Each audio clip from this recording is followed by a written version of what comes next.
So let me just start you out with a quick introduction to how glass blowing works.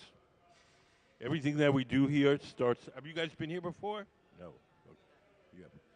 So everything that we do starts out in our glass furnaces. The glass furnaces are the machines where you see the doors closed. There's two of them, one on each side of the studio. Can we put up the glass furnace diagram?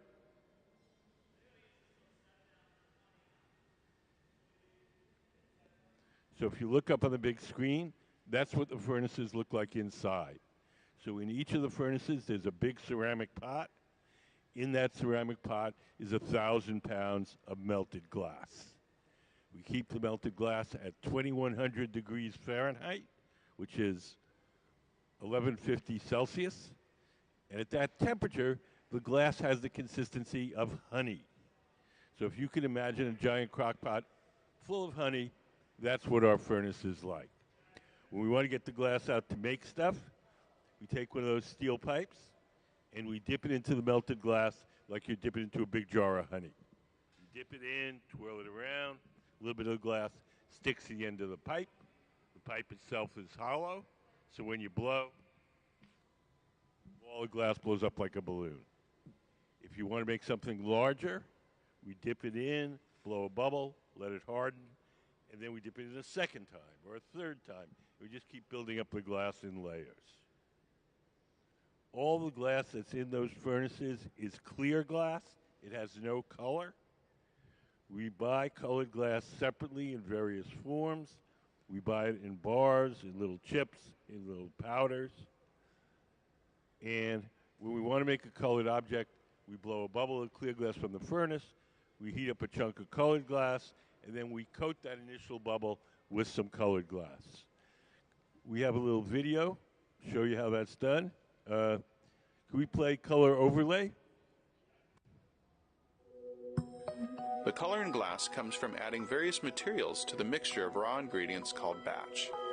Most of the colorants are compounds containing some kind of metal. For example, adding cobalt to clear glass creates a deep blue. Tin and antimony can be used to create white glass, and gold chloride can produce a rich red or pink-colored glass.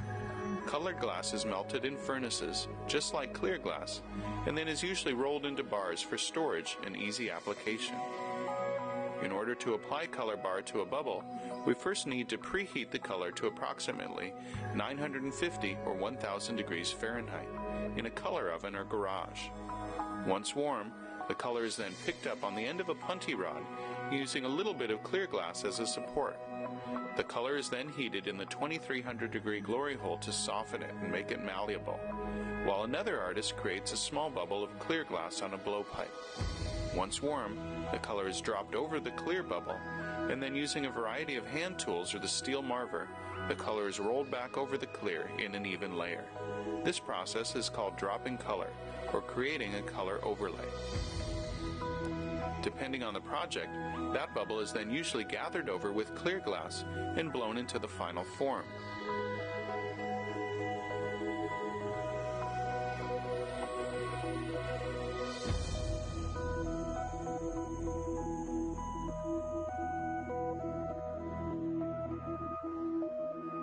The finished product may appear to be all made from colored glass, but when viewed in cross-section, we can see that there is only a thin layer of color sandwiched between many layers of clear glass.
So today we're working with guest artist Sonya Clark. That's her. When we have a visiting artist, some of them are glass blowers, some of them are not. When they're not glass blowers, then they come up with ideas, and our team of resident glass blowers makes their designs. No. No. She's a sculptor. She works mostly in textiles. Can we put up some of Sonia's artwork up on the big screen?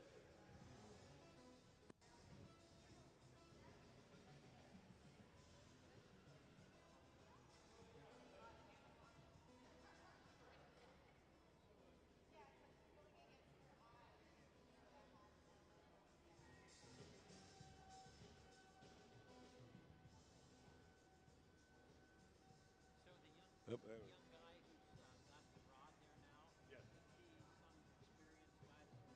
the head of our glass shop. His name is Ben Cobb. We have a core team of glass blowers, of 5 glass blowers that work for the museum as employees. They're here 40 hours a week. Uh, Believe it or not, Ben's been working blowing glass for 30 years. Lino?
We buy what's called batch. It's kind of like a cake mix. It's got all the ingredients, but it's not glass yet.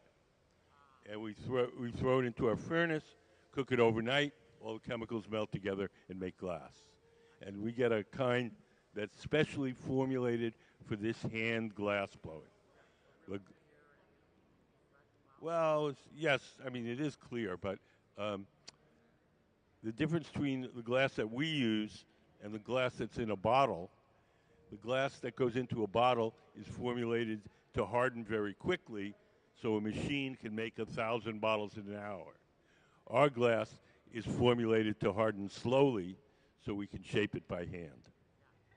That's the main difference. And what's the difference? I mean, what's in the glass that allows it to be shaped and hardened? Okay, can we put up the ingredients slide? We get you. There we go. So there's three main ingredients in glass: sand, soda ash, and lime. Sand is the bulk of it. Glass is mostly melted sand. Soda ash is sodium carbonate. That acts as a flux, and it lowers the melting temperature of the sand. And the lime is calcium carbonate, and that stabilizes the mixture chemically. So the more soda, the more of the softening agent that you have, the lower temperature it softens at, and the longer it stays soft. The more sand you have, the stiffer it is, the quicker it hardens.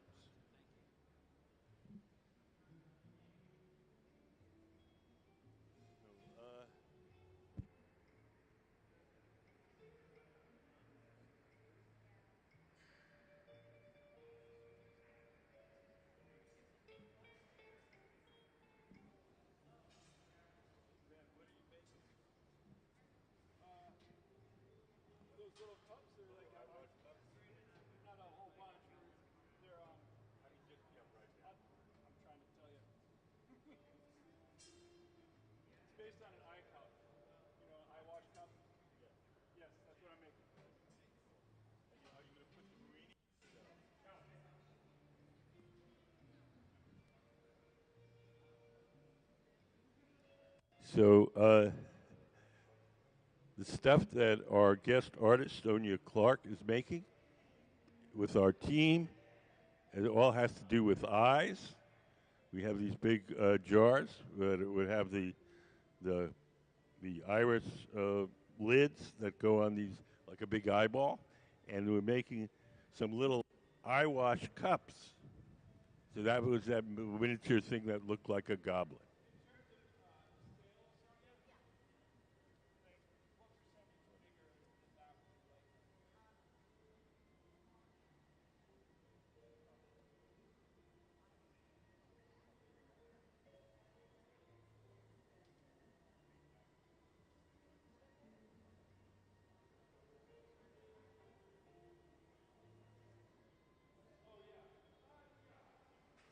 So we have two main kinds of furnaces here. We have the glass furnaces and the glory holes. The glass furnaces I already told you about that have the big tanks of molten glass in them. Once you get the glass out of the furnace, it only stays soft for a short period of time. So we do whatever shaping or blowing we can while it's hot and soft. And when it starts to cool and stiffen, we go to the second type of furnace, and that's called the glory hole. The round guys with the doors open are glory holes. They're all the same, and there's no glass in them. Can we put up the glass furnace the glory hole diagram? So there's no glass in those. It's just a hot chamber for heating and softening the glass while we're working. If you've ever seen anybody work at a forge with making swords or horseshoes, they take the metal, put it in the fire, soften it, work on it a little bit, back in the fire, soften it again, work on it some more. That's the same routine you'll see here.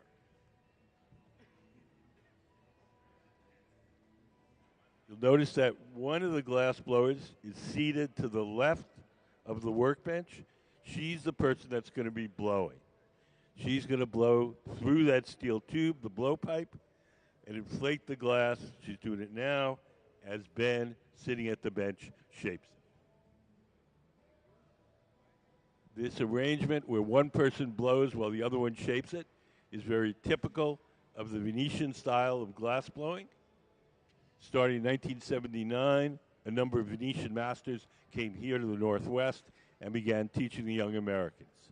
Since that time, we work pretty much, not exactly, but pretty much like the way they do in Venice.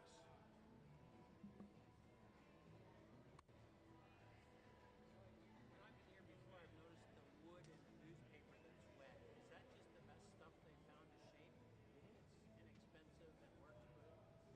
Don't need anything else. Yeah, it's just amazing how that works. Wet newspaper.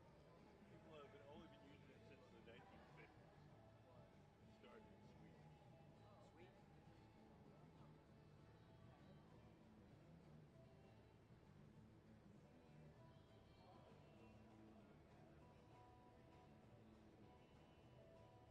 So Sarah's blowing as Ben shapes the glass using a tool called the jacks. Those big metal tongs in his hand are called the jacks.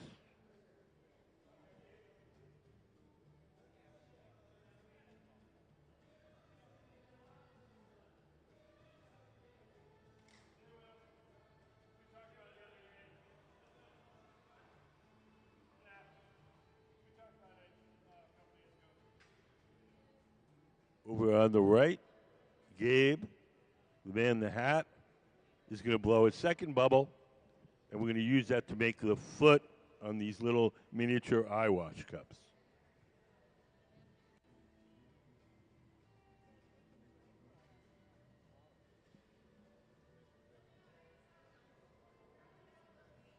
Hi, how are you guys?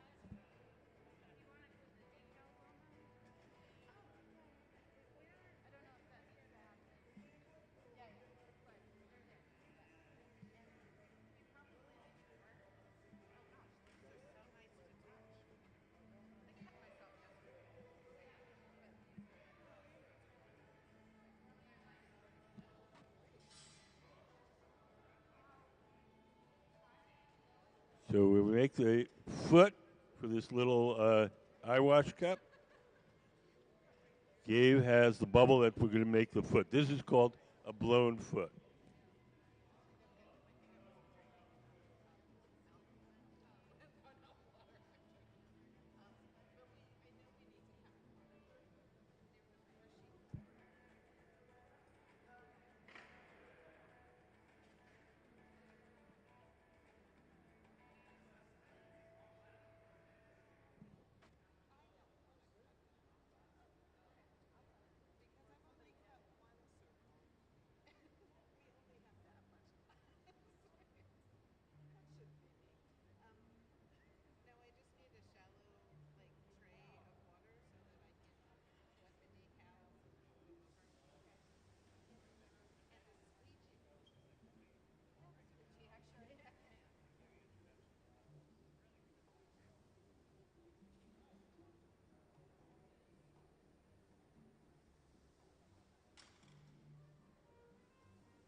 We're going to break off the little excess glass there.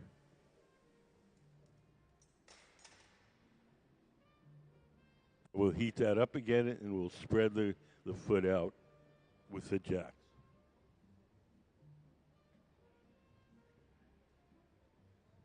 Can we put up how hot is it?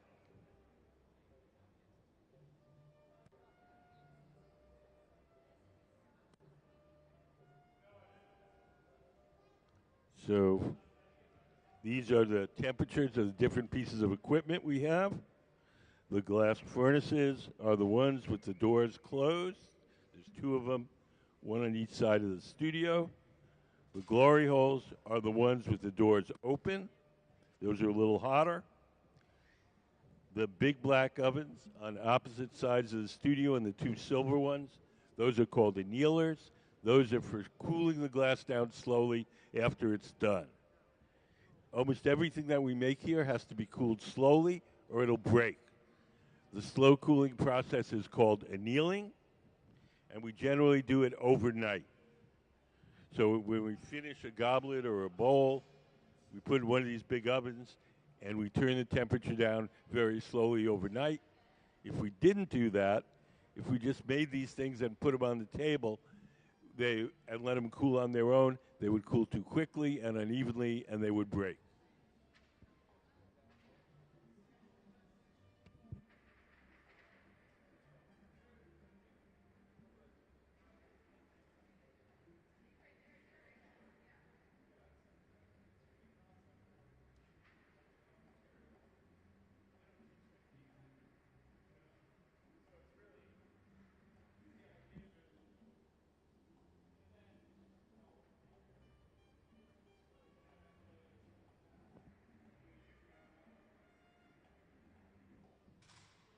Ms. Clark, Sonya Clark, our guest artist, has recently come from a residency at the Pilchuck Glass School. The Pilchuck Glass School is a world famous school about 80 miles north of here. It's in the middle of the woods, and it was started by Dale Chihuly in 1971, and it has attracts students and artists from all over the world. And they have artists in residence who are not teaching but are just making their own work, and Sonya Clark was one of them.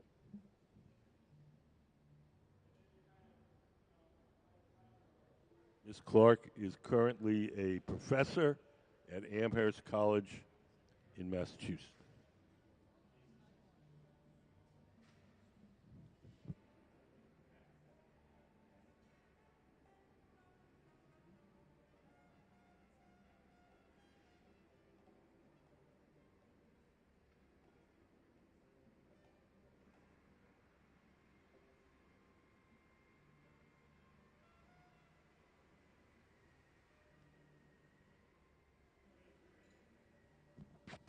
Now we're going to transfer the glass from the rod it was originally blown on to a second steel rod called the punty. The second steel rod will hold the glass from the bottom while we shape the top.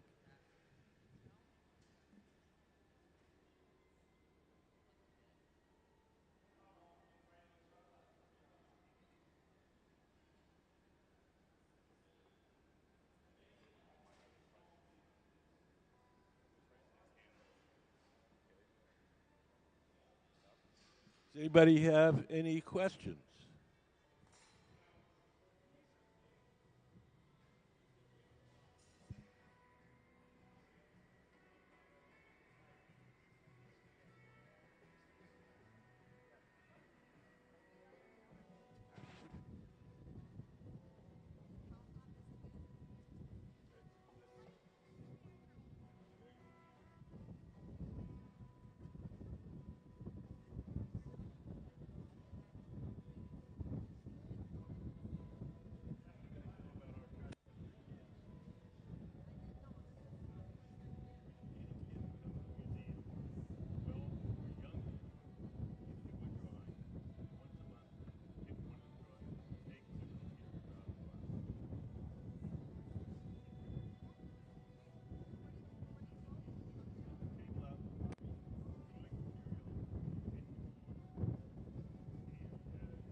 We're going to trim off a little bit of the thick glass at the very top.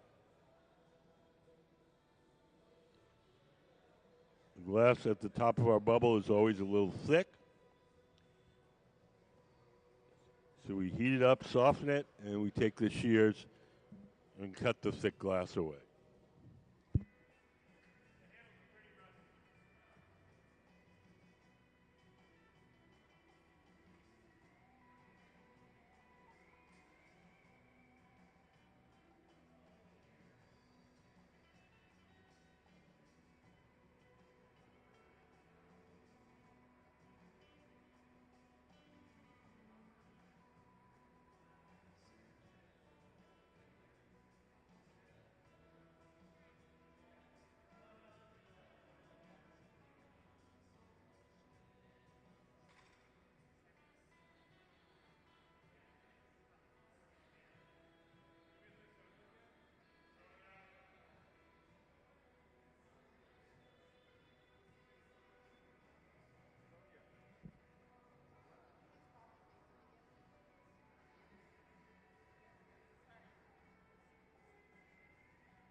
So everything we make today is designed by our guest artist, Sonya Clark, and it's executed by our resident team of glass blowers.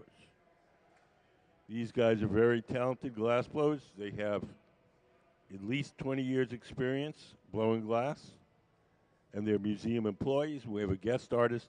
If the guest artist is not a glass blower themselves, then they come up with designs, and our team makes their designs.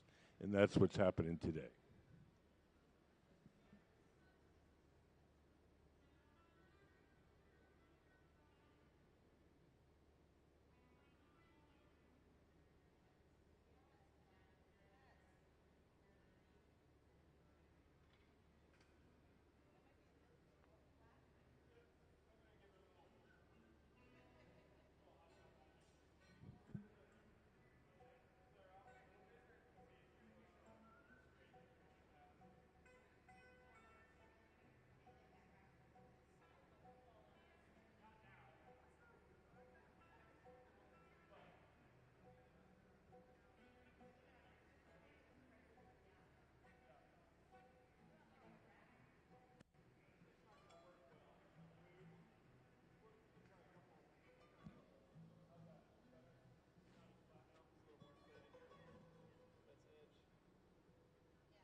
Transfer the cup from the rod is originally blown on to second steel rod called the punty.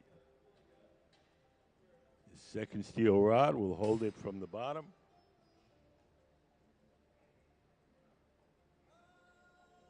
while we shape the top.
Taking the tweezers, we're going to stretch the glass out, and then we're going to trim some of it off. The glass at the opening is always a little bit thick. Yes? How did you make the oven so hot? How do you make the oven so hot? It's natural gas. It's like a gas that you use in a gas stove in your house, only a lot more of it. Have you ever? There's two kinds of ovens. There's the glass furnaces that have the molten glass in them. Those are on 24/7. The glory holes, the round ones with the doors open, those are only on during the working day. An hour. So we turn them on, the glory holes on an hour before we start, and we shut them at 5 when we quit. But the furnaces themselves, they're on 24/7.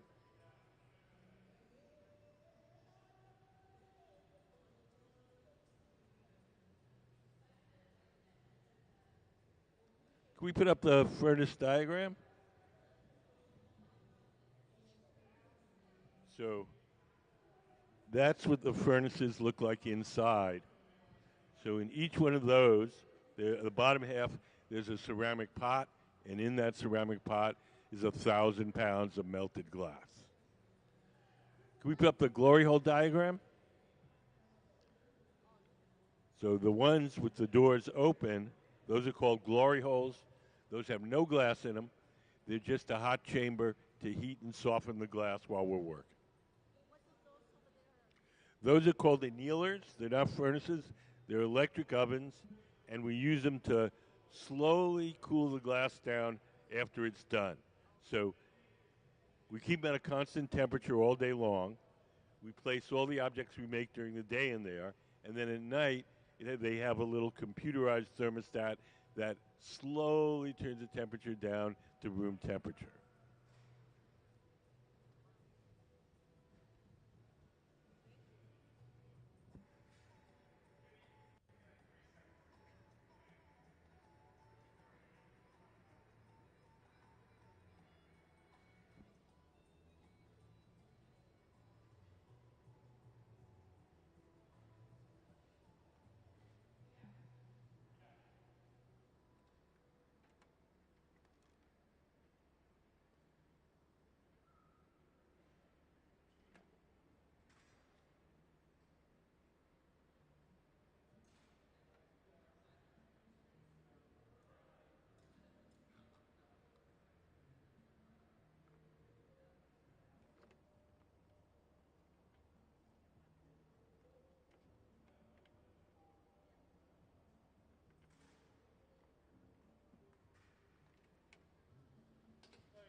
we put up some of Miss Clark's artwork on the big screen.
So everything that we make has to be cooled slowly or it'll break. So if you look over to the left, that's our annealing oven. Everything in there that was made yesterday and has been cooling slowly overnight. The stuff that we make today will go into that oven and it'll be ready tomorrow morning.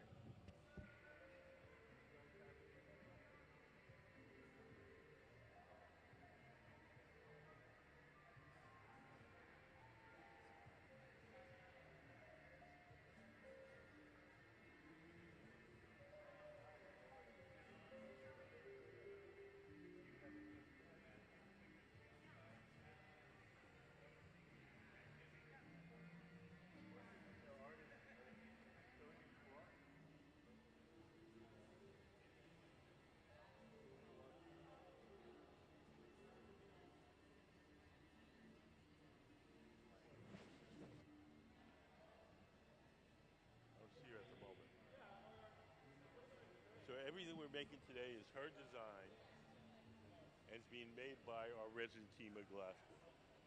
So sometimes we, as guest artists, we invite folks that are not, there's Sonya right there. We invite artists that are not glass makers by trade, and when that's the case, they come up with designs and our team makes their designs. So we have a core team of 5 glass blowers who are each have at least 20 years experience blowing glass. And they're employees of the museum, and they can make just about anything you can imagine.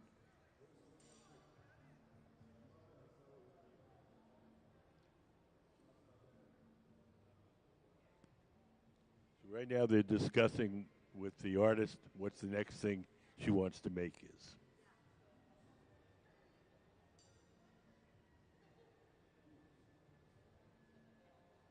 So while they do that, why don't I give you just a quick introduction to how glass blowing works. Everything that we do starts out in our glass furnaces. The glass furnaces are the machines where you see the doors closed.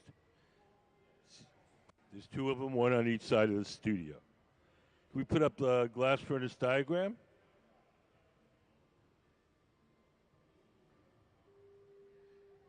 So that's what the furnaces look like inside. Inside each of the furnaces is a big ceramic pot.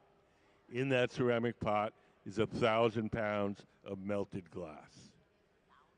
1,000 pounds. It's not as much as you think because glass is extremely heavy. So 1,000 pounds of glass would be a block of glass that'd be 3 feet long, 2 feet wide, and 1 foot thick. That would weigh 1,000 pounds. Glass is 2.5 times as heavy as water. So think how heavy a bucket of water is, double that, and then some. So we keep the glass in the furnaces molten all day. We keep it at 2100 degrees Fahrenheit, which is about as hot as the hottest volcano. At that temperature, the glass has the consistency of honey. So if you can imagine like a giant crock pot full of honey, that's what our furnace is like.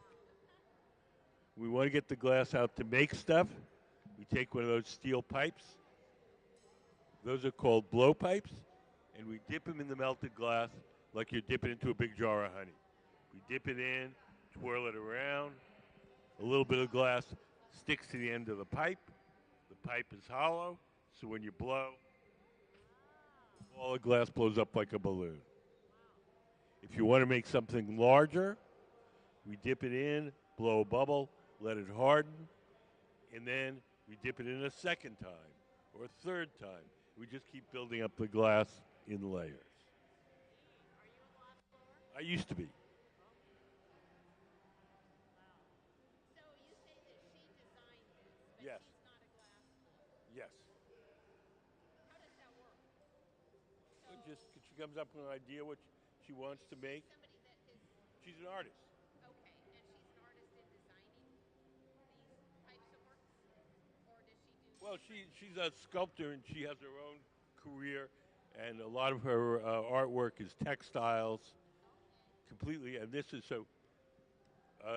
We brought her into the glass world to try some new things in glass. So she's not a professional glass maker by trade. Yes, and we. Yes, and so some of our guest artists are glass makers themselves, and they'll take the lead of the team, and our folks will assist them.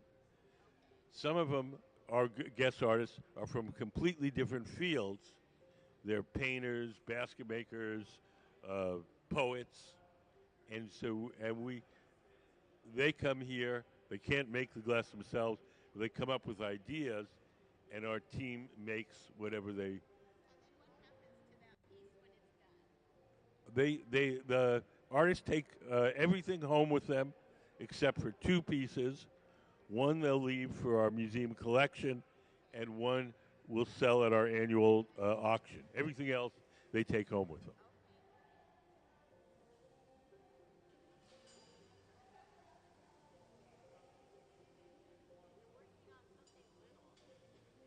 Yeah, they've been making these eye wash cups that are little tiny.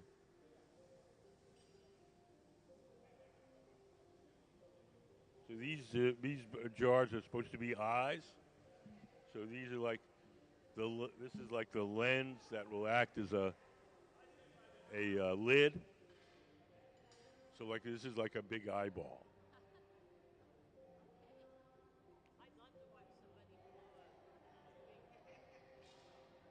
Well, we might later on. Right now, she wants these little eyeglass cups, eye wash cups.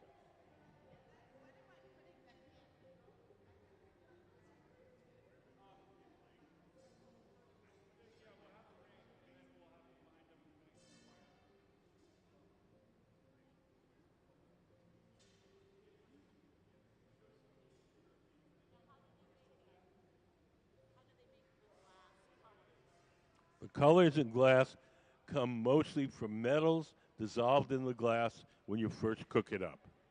Cobalt makes it blue, chromium makes it green, tin makes it white, a little bit of gold makes it a beautiful ruby red. Gold, yes.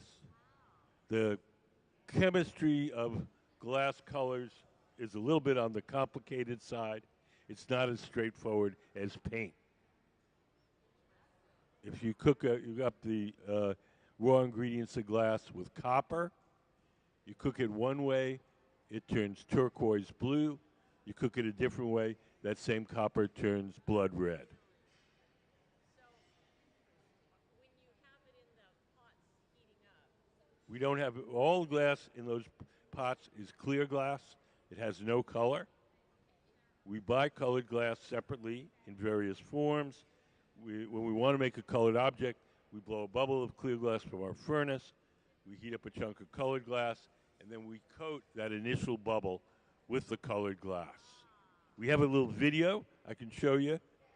Can we play color? Oh, not right this moment. That little white logo means our AV guy he's right there.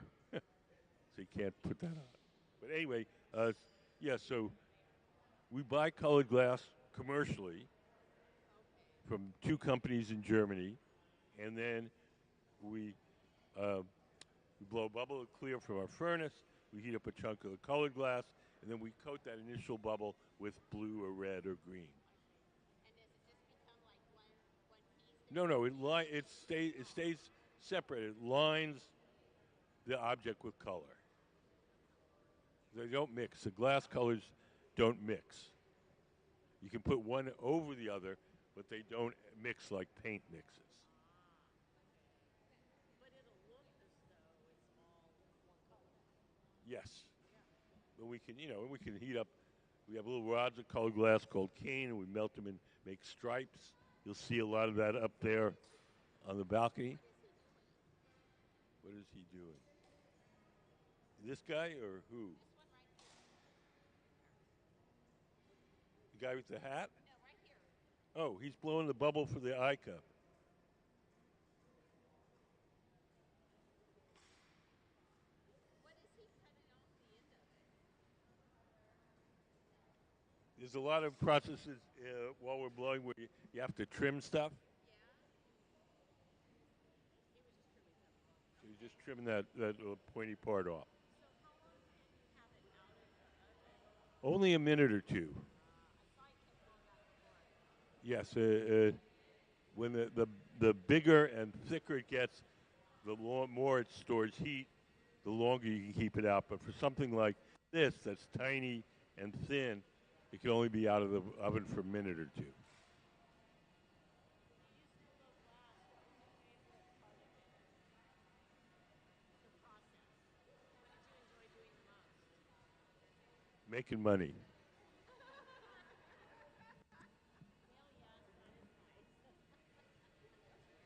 I'm not a favorite guy.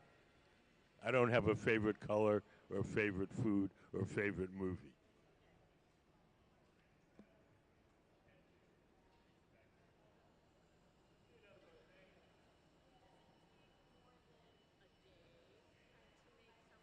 Well, you'd make it, in a half hour, but it has to cool slowly overnight. So, no, it has to be cooled. These ovens are called annealers. They're electric ovens. We keep them at 925 degrees all day long. We place all the objects we make during the day in there, and then at night, they have a little computerized thermostat that slowly turns the temperature down to room temperature. Yes. If we just made these things and just put them on the table and let them cool on their own, they would cool too quickly and unevenly, and they would break. So even though, it may only take 20 minutes to make one, it's 20 minutes plus it's got to cool overnight.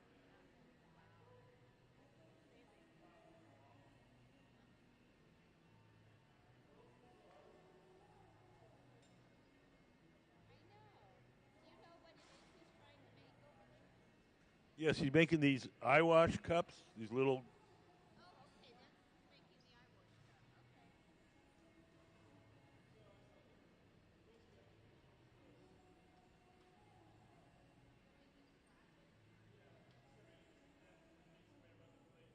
So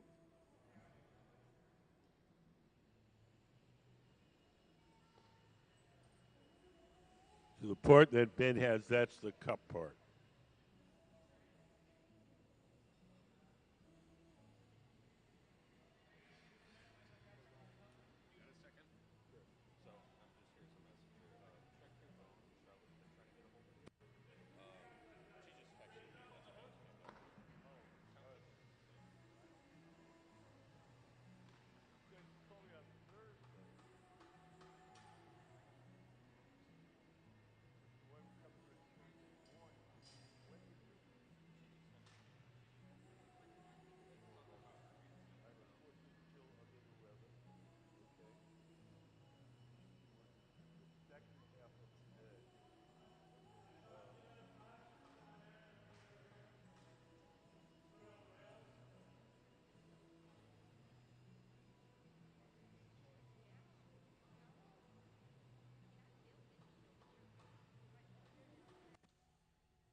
Yes, Yeah. that'll So the the- decals. So the decals are already in there, right? These are ones that we made yesterday. Okay. So they become tops for these. Right. But these ones are already made, but we need to make more. Okay. So I've just put some decals on some glass Wow. on that side, and then I don't know if Ben is going to be making more of these and more of these today. I was trying to answer your question. What else might happen this morning? Yeah. Okay. Good. I don't know. Like these are the projects we're working on. So, Right. Yeah. People want to know what you're doing. Yeah. So. Um,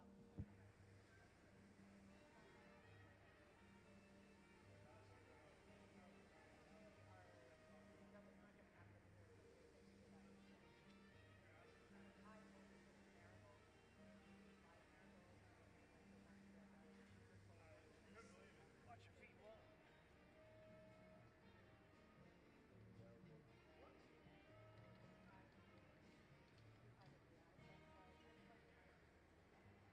That's not really red sweat.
So if you came in a little later, our guest artist is Sonya Clark. Sonya's right here, and she's working with our resident team of glassblowers to make some objects for a exhibition that's going to occur in 2028. So right now, they're making these eye wash cups, little tiny cups that you use to clean your eyes out, and it's got a little eyeball marini, a little sort of picture of the eyeball in the bottom of it.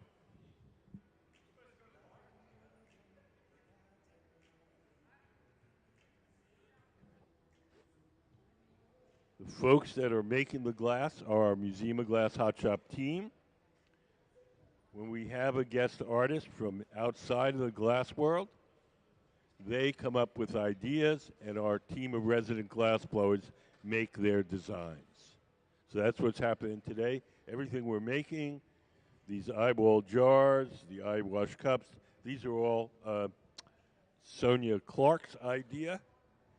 And the folks who are working the glass, they are our museum glass blowers, and they're making the actual glass objects that she designed.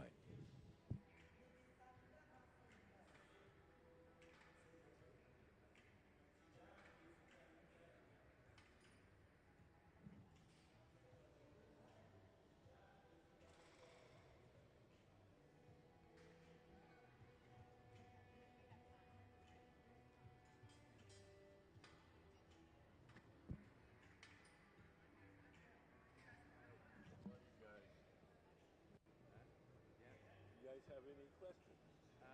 No, just yeah, it's a great team. It's a team effort. Oh yeah, Pull this glass off. blowing is Yeah, you got definitely a team sport. yeah. We were thinking about there's got to be, it's quite an energy intensive art But not form, as though. much as you think. No. Not as much as probably ceramics or not. No, no, I have no idea about ceramics, but we're heating up a very small space to a very high temperature. When you heat your house, you're heating up a very large space to a low temperature. So it kind of like, for instance, a house might be 12,000 cubic feet of air, and you're heating that up to 68 degrees. We're heating up 12 cubic feet to 2,000 degrees. So probably about the same. And these are gas kilns. Natural They're gas. So each furnace probably runs about the neighborhood of $500 a month for a gas. Yeah, good deal. Yeah. So people see the high temperature and they're almost. And they just keep them hot all the time because they take so long to heat back up, or do they, or do you Well, turn them because off at if we night? let it, we turn them off at night, the molten glass inside would solidify and ruin the furnace. So yeah, so they're running all the time. Once they get going, they're running all the time. Okay. Do you end up then having people work a lot in the evening and everything else just to maximize the use? Like, No. or no? Because the glory holes, the round ones, where we heat it up while we're working, those cost money too. So you don't really save money Yeah, by working it 24/7. I see. Yeah. So you have glass. There's a glass pool in there that just has Yeah. melted glass. Can we put up a glass furnace diagram? Look on the big screen. So in each of the furnaces, there's a big ceramic pot. In that ceramic pot is 1,000 pounds of melted glass. We keep the melted glass at 2,100 degrees Fahrenheit, which is 1150 Celsius. And at that temperature, the glass has the consistency of honey. So if you can imagine a giant crock pot full of honey, that's what our furnace is like. So where do you get the sand? Well, we buy what's called batch, BATCH, and it's kind of like a cake mix. It's got all the ingredients to make the glass. So we get it, it's not glass, it's the raw ingredients. There's three main ingredients: sand, soda ash, and lime. We throw that into the furnace, cook it overnight. All those three things melt together and make glass. So glass is a slow-moving liquid. I've heard that a lot of old. It depends on who you ask. Really? So it doesn't flow over like No, 500 years? no, it doesn't flow over 1,000,000 years. Okay, so that's a fallacy. I've heard. Yeah. Oh, yeah. No. The basis of that story is when people look at old glass window panes, they're often thicker at the bottom than they are at the top. But they were that way when they were brand new. When the guy cut out the square for the pane, if you have a thin side and a thick side, common sense says put it on the thick side down. And so that's what they did. So those windows were like that when they were brand new. Yeah. No, I mean that's a common thing you hear, but it's just not true.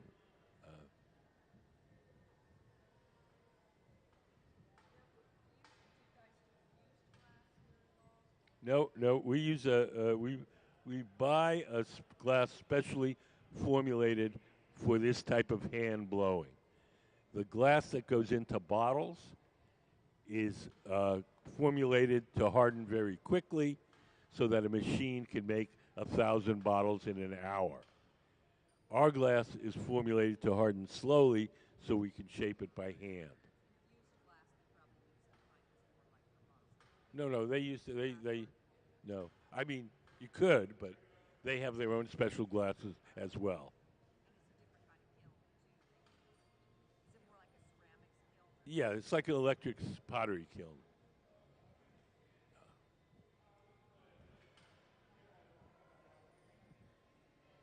We recycle our waste, but we don't use bottles. Uh,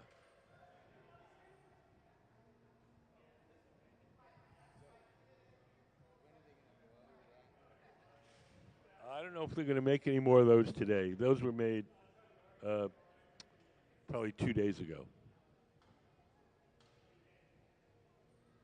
Right now, she wants us to make these little eye wash cups. So that's what we're making.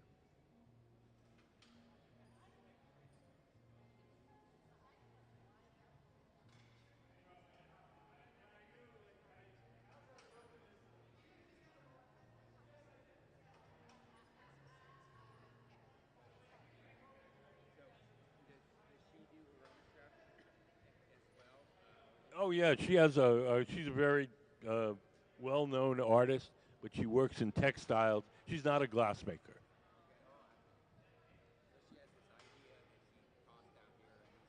Yes, and we've invited her to come and work with our team. Some of our guest artists are glassmakers. Some of them are not. They could be painters, ceramicists, poets, musicians. Uh, when the when the artist is not a glassmaker themselves, then they come up with ideas, and our resident team of glassblowers makes their designs. That is cute. Yeah. Yeah, we have a contest for kids called Kids Design Glass. Any kid that comes to museum can do a drawing once a month. We pick one of the drawings and we make whatever the kid drew out of glass.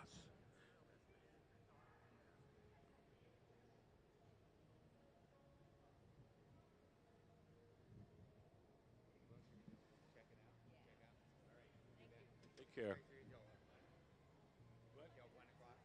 Yes, work to one and then lunch and 2 to 5.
The man seated to the left, that's Gabe. Gabe is blowing. He's blowing through the steel tube, the blowpipe, inflating the glass as Ben, sitting at the bench, shapes it. And this will become the top of the eyewash cup.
We put up some of Miss Clark's artwork up on the big screen. These are artworks by our guest artist, Sonya Clark. Sonya is the woman with the headscarf at the center of the workshop.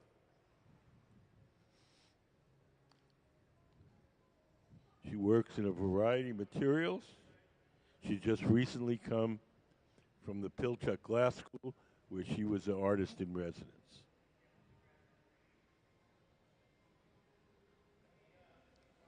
She's a professor at the Amherst College.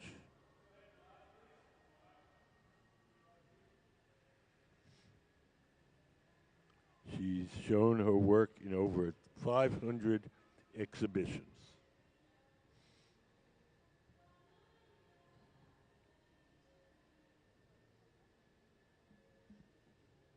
A lot of her work involves textiles.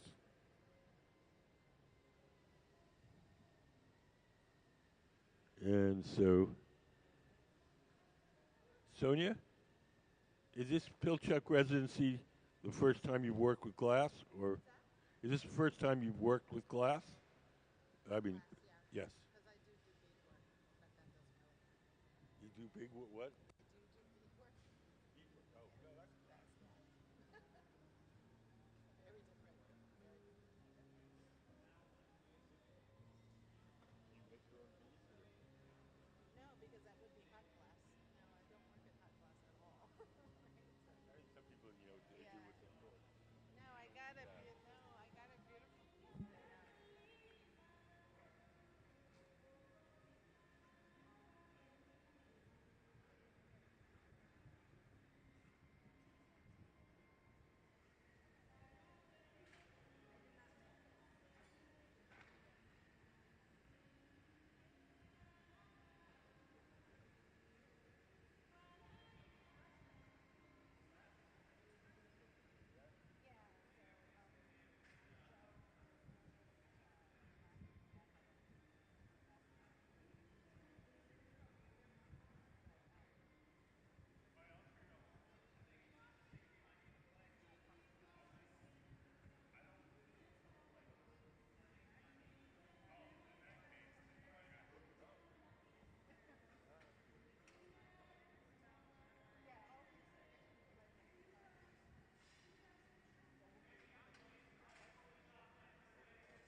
So if you just came in a little later, our guest artist is Sonya Clark in the headscarf in the center of the workshop.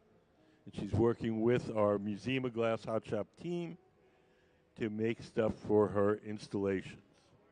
Right now, they're making these eye wash cups.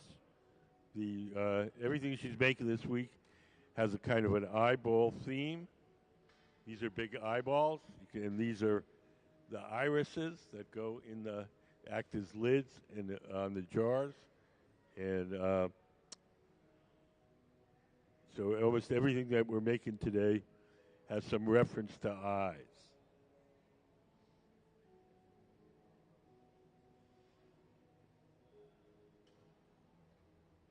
The folks working the glass are our Museum of Glass Hot Shop team. They're employees of the museum. They're super skilled. They each have at least 20 years experience making glass. They can make just about anything you can imagine.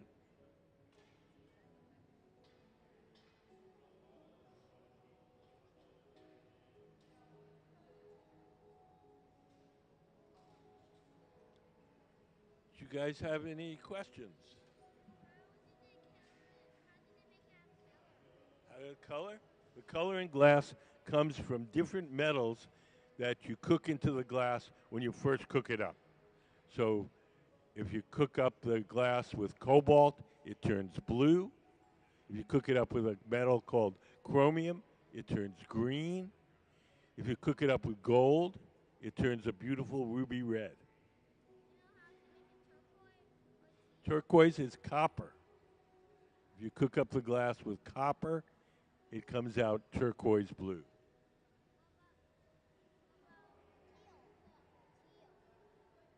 Teal, I don't even know what teal is.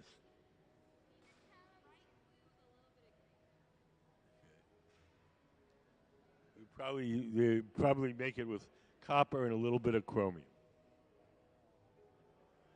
So it's metals dissolved in the glass that give it its colors.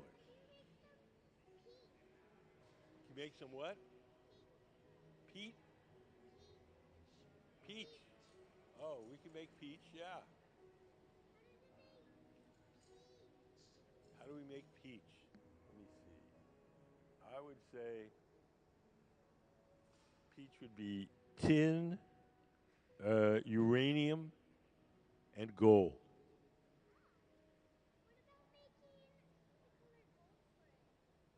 What color? How do you make the gold? You don't make the gold, you mine it. You find it in the ground.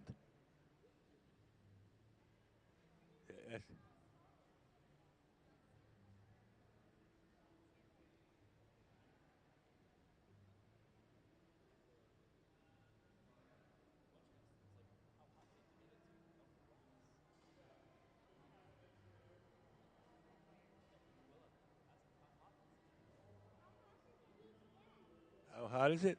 The glass furnaces are as hot as the hottest volcano.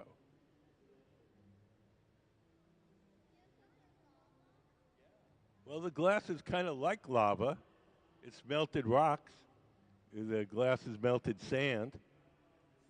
The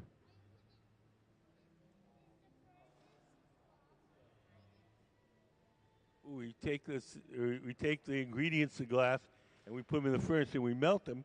And when they're melted, they're kind of glowing orange and they gooey and they look like lava. What? What is it? The furnaces are burn natural gas like a gas stove in your house, only much bigger.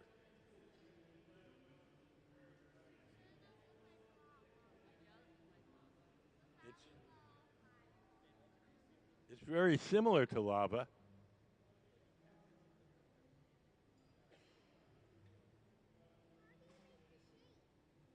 Well, there's been different ways we can make it. We can blow it up like a balloon, make a big ball. We have tools that we can, paddles, we can make it flat. We have scissors that we can cut it. We have tweezers, we can pinch it and pull it. We can. It's just like making something out of clay, except you can't use your hands. You have to use tools because the glass is too hot to touch. So we pinch it, we cut it, we blow it up, but we have to do all that with tools because it's too hot to touch.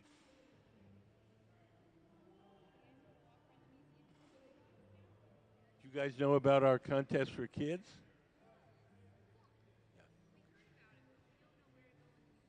There's a table out in the lobby with drawing materials and entry forms. It's free. If we pick your drawing, we'll call you up, bring the whole family down, and we'll make it right in front of you. We'll make 2 copies, one for you to take home and one for the museum collection.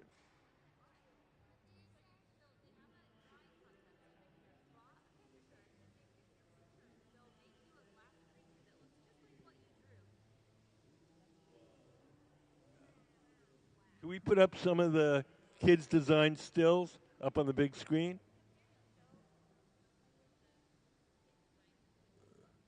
So look up on the big screen.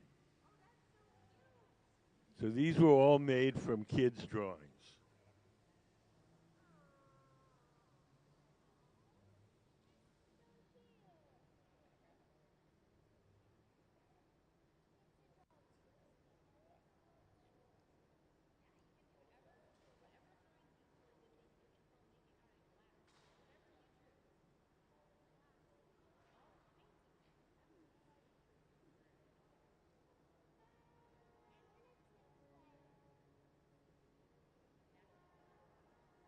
So in that one you can see the drawing that the kid did and the actual object.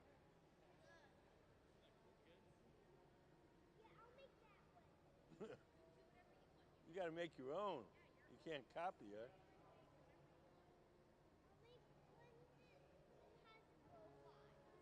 There you go. There you go. Now you're talking.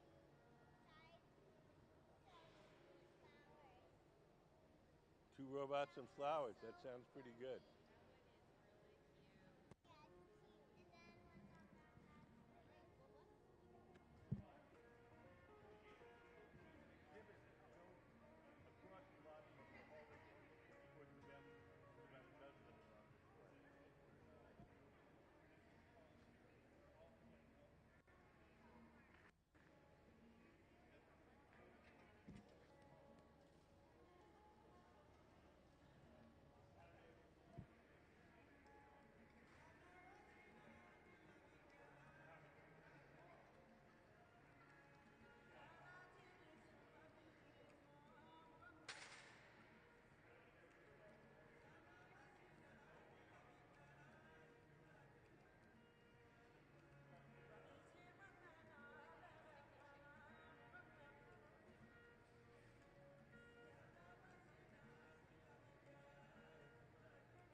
We're going to add a little stripe.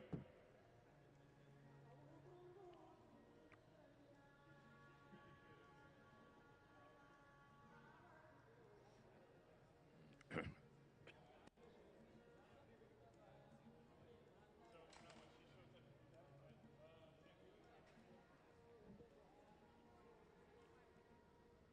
guys have any questions?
one makes really good wine glasses. Yes. And somebody else makes really, you know, realistic animal sculptures. Okay. So people have specialties. Yeah. But you know, Okay.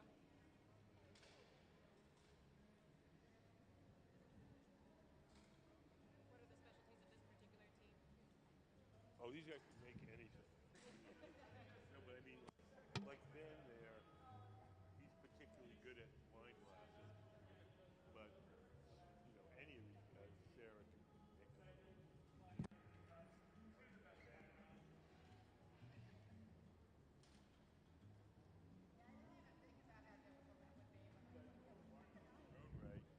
This is their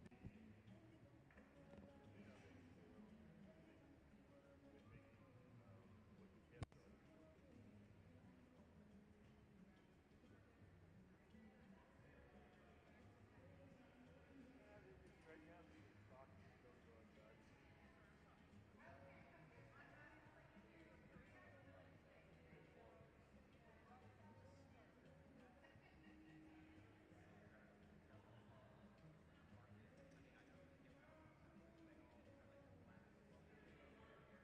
Northwest, probably more than anywhere else.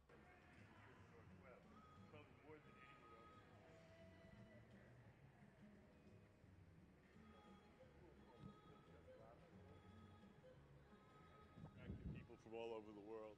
They settled here, and they open shops, and they hire other people, and sort of built on that. Did you have a question there?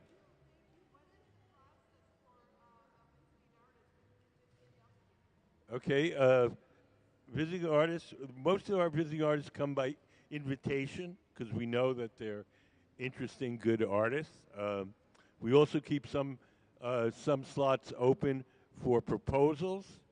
So if you know, people can make a proposal of what project they want to do. The artists generally come from Wednesday through Sunday. They get the run of the shop.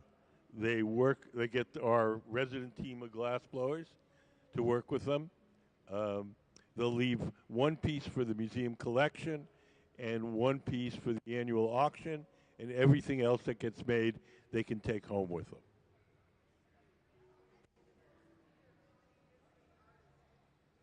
We have, I think, we're about 30 over a course of a year. All over the world, yeah. Italy, Sweden, France, Germany. A lot of Americans, of course. But who what? Oh, the artists. Yeah, they get control of the iPod.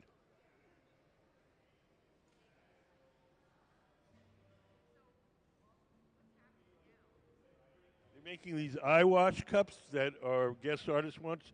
Sonya Clark. Sonya in the headscarf at the center of the workshop. Everything she's making this residency has to do with eyes. So these are big eyeballs. These are the irises that are going to go on them as lids. Um, yes, the woman in the headscarf and black clothing. Yeah, that's Sonya Clark. She's a professor at Amherst College, and she's just come from we sometimes partner with the Pilchuck Glass School here in Washington State. Uh, so sometimes when they bring in an artist, we also have them here, so we can share the costs. And so she's just come from a residency at the Pilchuck Glass School, and now for this week, Wednesday through Sunday, she's working with our team here in our shop.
So we're dropping on a bubble to make the foot of our eye wash cup.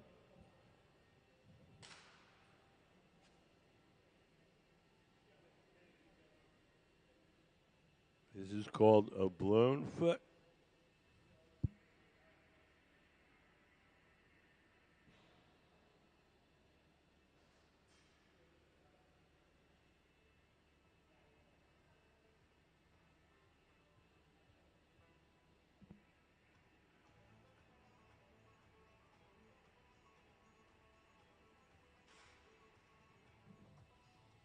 We're going to cut that bubble in half. We use half of it to make the foot.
So we're making the foot of this eye wash cup.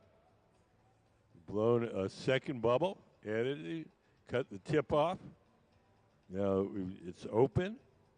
And we're spreading out with a tool called the jacks, and that'll make the foot.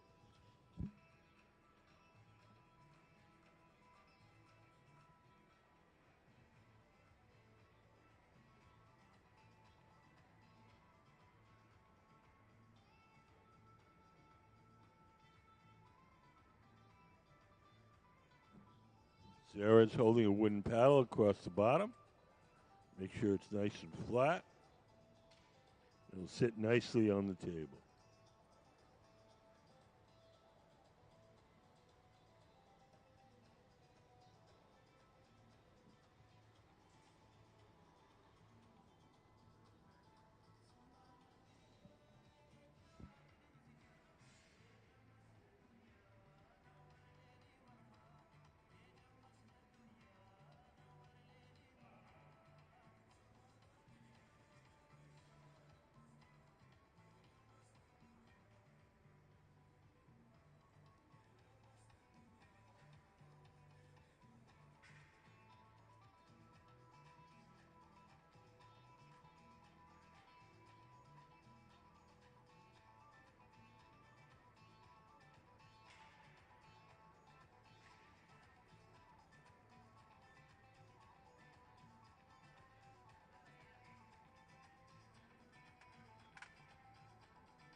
So we're transferring the cup from the rods originally blown on to second steel rod called the punty. The second steel rod will hold it from the bottom while we shape the top.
Now then, stretching out the glass at the top.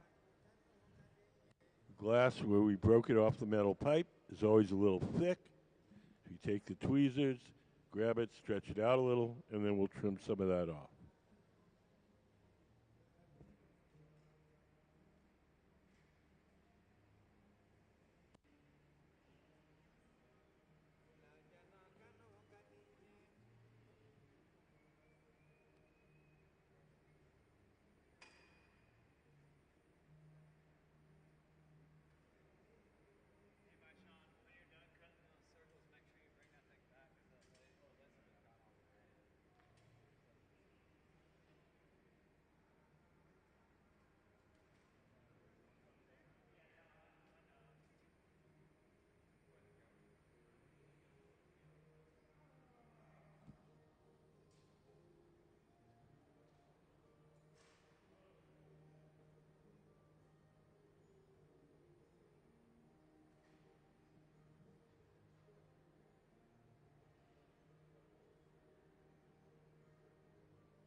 Everything we make has to be cooled slowly or it'll break.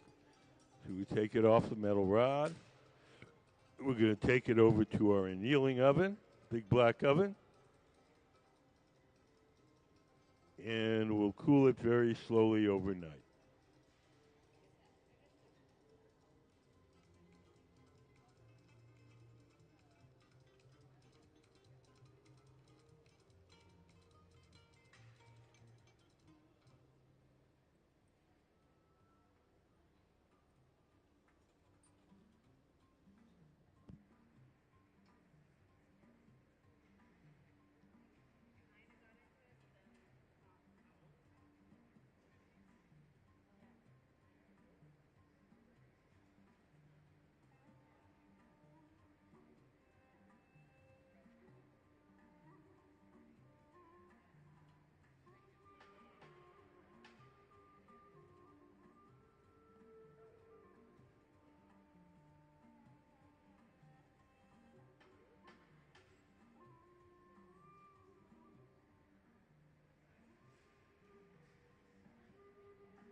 So over on the left is Ben Cobb, head of our glass shop.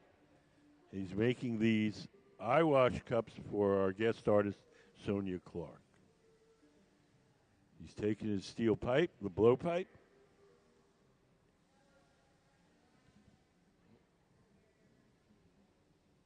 Oh, he's picking up some colored glass.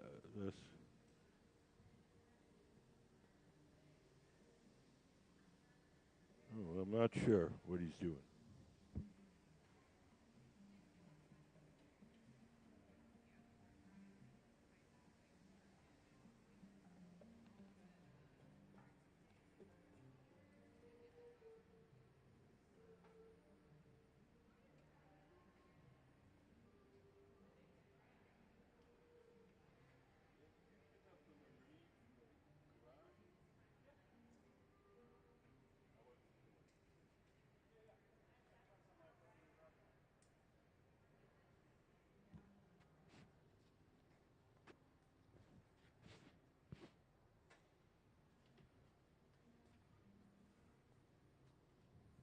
So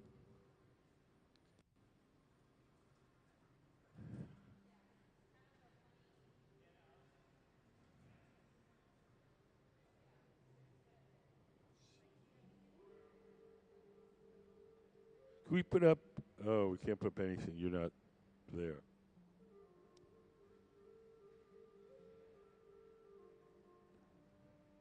So Ms. Clark made what's called Marini. It's a little glass tile with a picture in it. Ben took the glass and picked it up. So that tiny little tile with the glass picture of an eye is right at the tip of that bubble.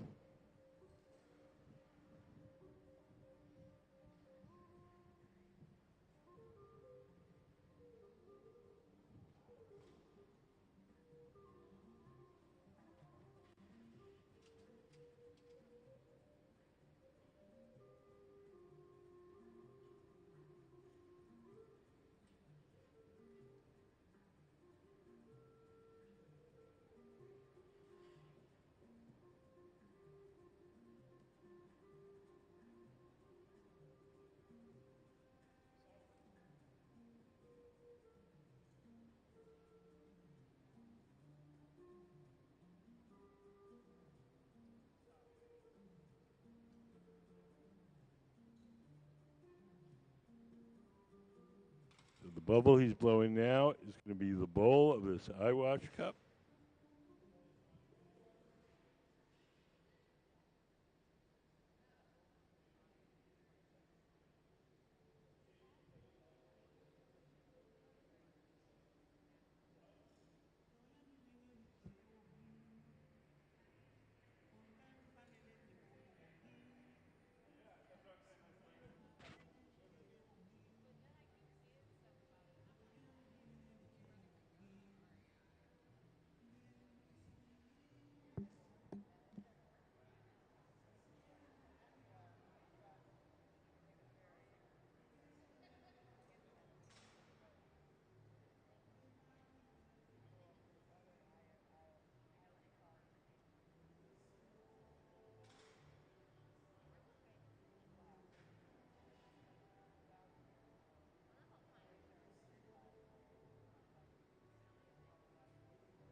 We're making these small cups for our guest artist, Sonya Clark. They can exist of two parts. One bubble will be the top of the cup. Now Gabe is making a second bubble, and we're going to use that to make the foot. We're making what's called a blown foot. It's a classical Venetian-style foot. Gabe will get his bubble really hot. Gabe is the man with the cap. He'll hold it up in the air. We'll let it droop on to the bowl. And we'll snip it off.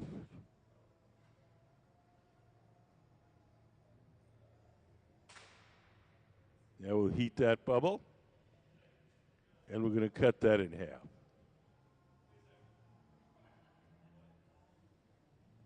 Does anybody have any questions?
So don't miss our exhibits while you're here.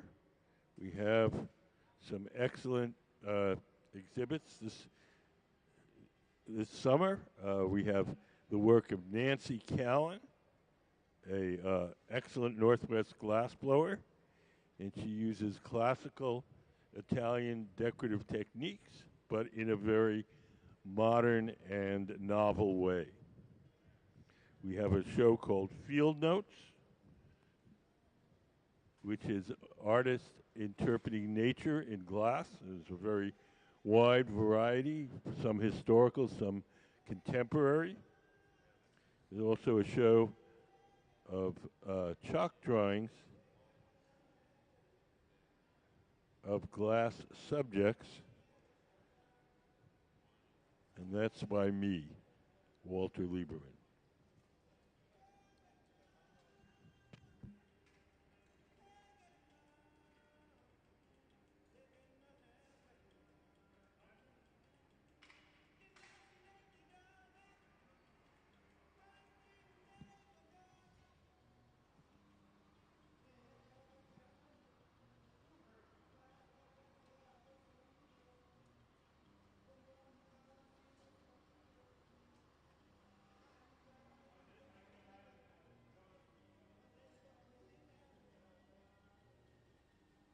We're going to transfer our eye cup from the rod that was originally blown on to a second steel rod called the punty.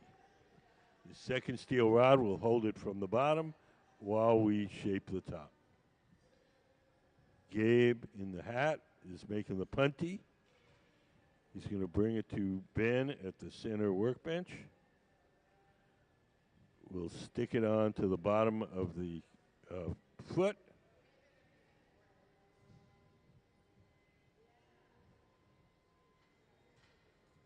And we'll break it away from the original pipe.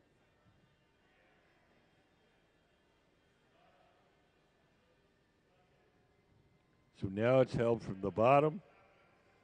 The top is exposed. The top can now be heated and shaped.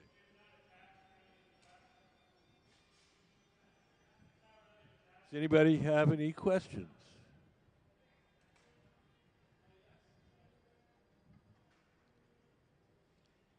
We have two basic kinds of furnaces. We have the glory holes and the glass furnaces. The glass furnaces are the machines where you see the doors closed. They contain the tanks of molten glass. Can we put up the glass furnace diagram? So if you look up on the big screen, you'll see what the furnaces look like inside. So each one of them has a big ceramic tank with 1,000 pounds of melted glass in it. We keep the glass at 2,100 degrees Fahrenheit, which is 1150 Celsius. And at that temperature, the glass has the consistency of honey. So if you can imagine a giant crock pot full of honey, that's what our furnace is like. When we want to get the glass out to make stuff, we take one of these steel pipes everyone has. Those are called blowpipes. And we dip them in the molten glass like you're dipping into a big jar of honey. We dip them in, twirl them around. A little bit of glass sticks to the end of the pipe. The pipe itself is hollow, so when you blow, the ball of glass blows up like a balloon. If you want to make something larger, we dip it in, blow a bubble, let it harden, and then we dip it in a second time or a third time, and we just keep building up the glass in layers. Once you get the glass out of the furnace, it only stays soft for a little while. So we do whatever shaping we can while it's hot and soft. And when it starts to cool and stiffen, we go to the second type of furnace, and that's called the glory hole. The glory holes have no glass in them. They're just a hot chamber for heating and softening the glass while we're working. Can we put up the glory hole diagram? So all the ones where you see the door open, those are glory holes.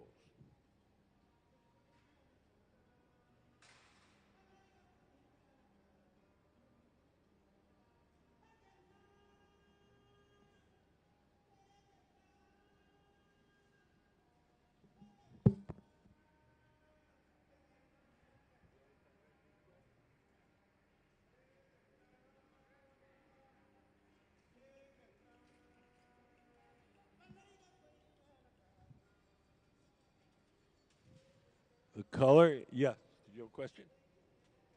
So does the glass change texture or quality from repeated reheats? Nope. Nope. So it just stays totally consistent. Yeah, think of it like wax. Okay. You get wax hot, it gets soft. You let it cool, it gets hard again. Get hot, it gets soft again.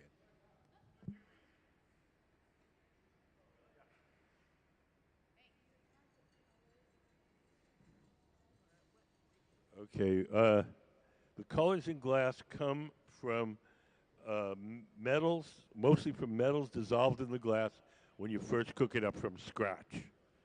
Cobalt makes it blue, chromium makes it green, tin makes it white, manganese makes it purple. What we do here is we buy colored glass commercially, and then we coat our bubbles with a layer of commercial colored glass.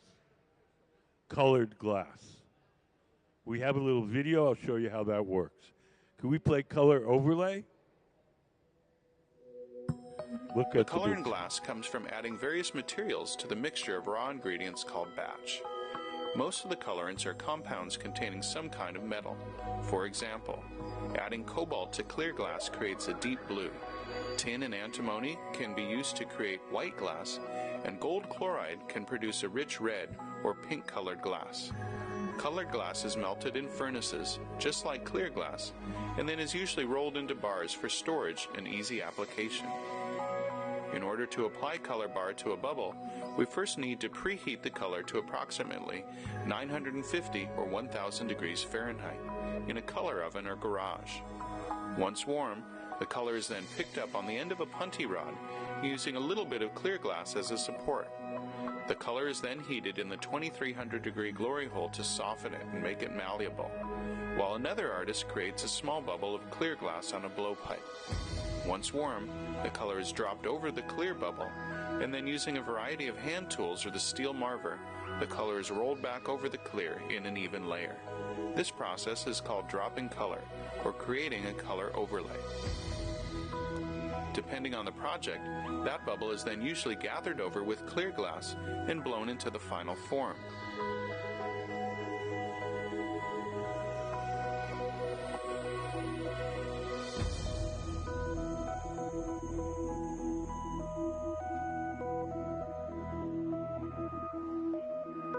The finished product may appear to be all made from colored glass, but when viewed in cross-section, we can see that there is only a thin layer of color sandwiched between many layers of clear glass.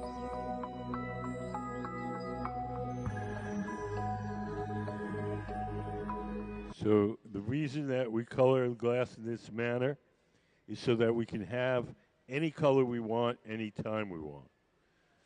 So all the glass in the furnace is clear, and we can coat it with red or blue or purple, depending on what color we want the object to be.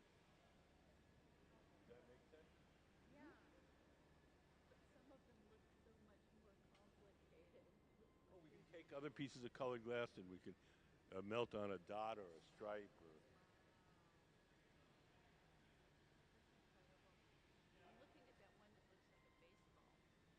looks like a baseball.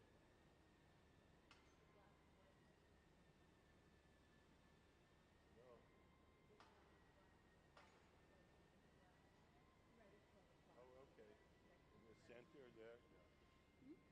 So those rods, those are the lines are rods of colored glass.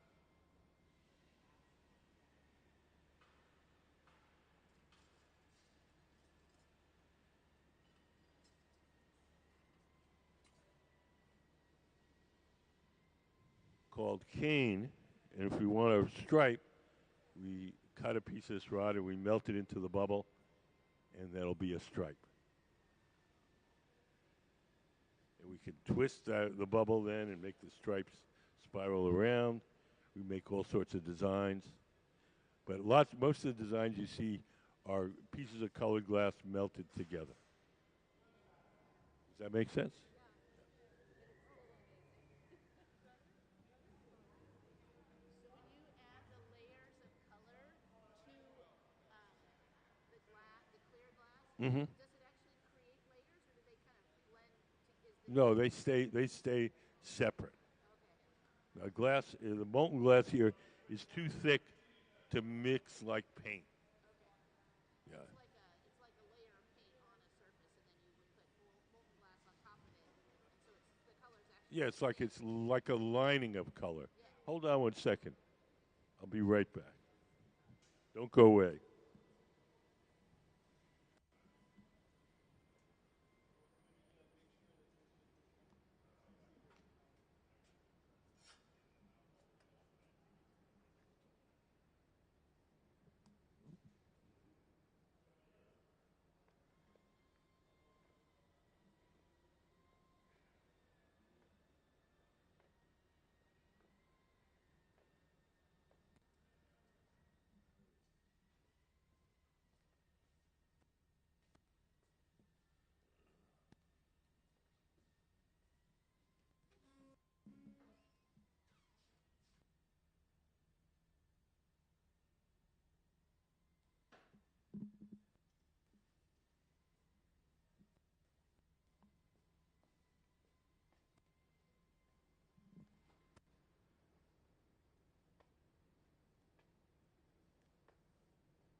Still there? Oh, okay.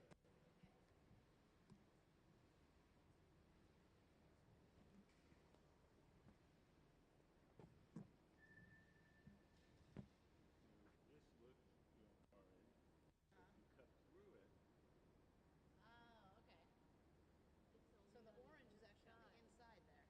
Yes, there's actually very thin, the initial clear bubble, so it's clear, very thin, then the orange, then a lot more clear. Okay. Oh, that's cool. Thank you. That's true of all the colored stuff you see here. The reason we do it this way is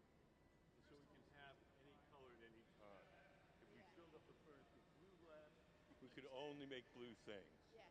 If we coat each piece individually, we can coat it with red or pink or whatever. Does that make sense? That's cool.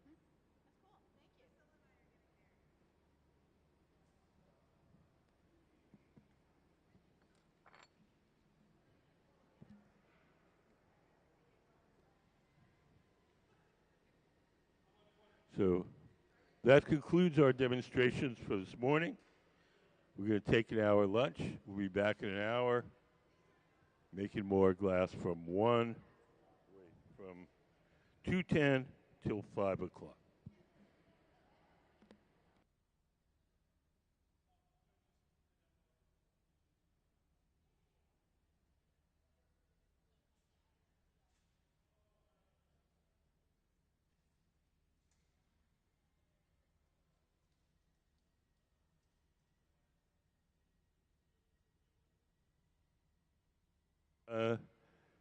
The glass for mass manufacturing projects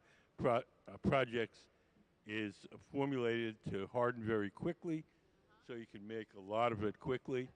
The glass that we're using here, it's the same basic chemistry, except the proportions are different.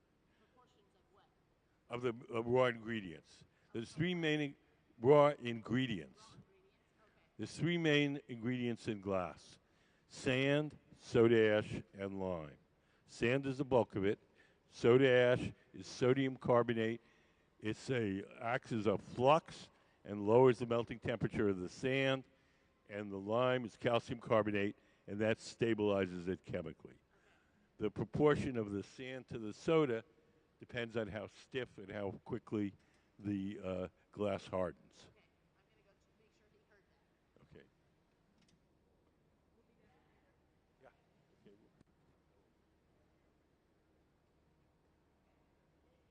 Yep.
Alrighty, well, hello everybody. Welcome into our hot shop here at the Museum of Glass. My name is Charlotte and I'm going to be your MC. You'll have to excuse me, I'm coming off of a little bit of a cold, plus allergy season is kind of kicking my butt. So my voice is a little bit more hoarse than usual, but I am still here to kind of chat with you about what we'll be doing in our hot shop. I'm also here to answer any questions that you might have while we are here in the hot shop. So for those of you that are just coming in, maybe you weren't here for the first half of today, welcome in. This is our hot shop here at the museum. I'm going to kind of give you an overview of everything in here that's really important to us and is kind of required for us to be able to do this art.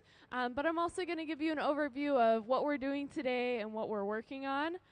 We do have a visiting artist. So if you haven't heard, here at the museum, we have kind of weekly residencies that we do where an artist will come in kind of Wednesday to Sunday.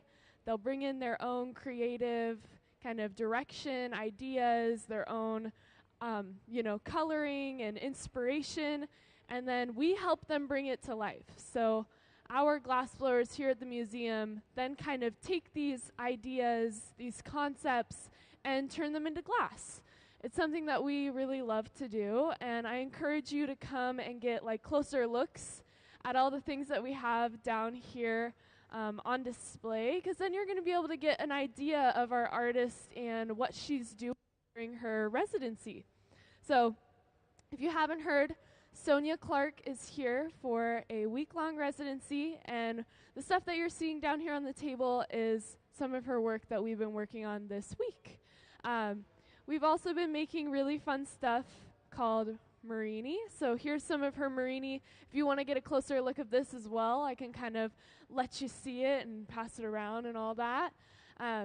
Marini is a really cool technique in glass where we actually pull longer kind of rods or kind of sheets of glass, and then we lay them out together and we create patterns inside of the glass. So it's a little bit of an abstract concept to kind of describe, but if you've ever kind of played around with like air dry clay, it's something you can do with clay as well, where you kind of stack these shapes of clay together and you create an image on the inside, and then by stretching that and cutting it into cross sections, you get an image on the inside of your clay. But we can do the same thing with glass, and oftentimes it's so detailed, so small.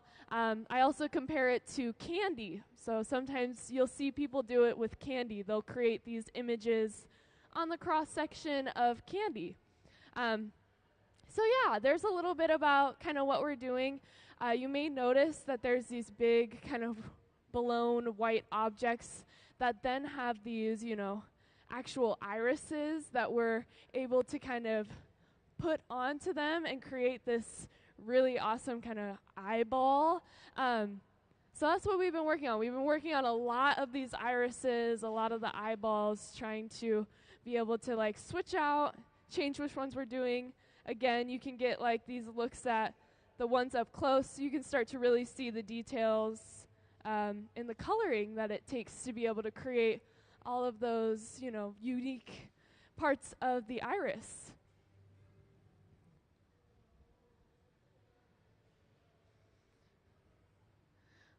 Oh, there's the Marini. Trying to track down where the Marini went. There it is. Yeah, pass it around. Let everybody get a little bit of a look at it.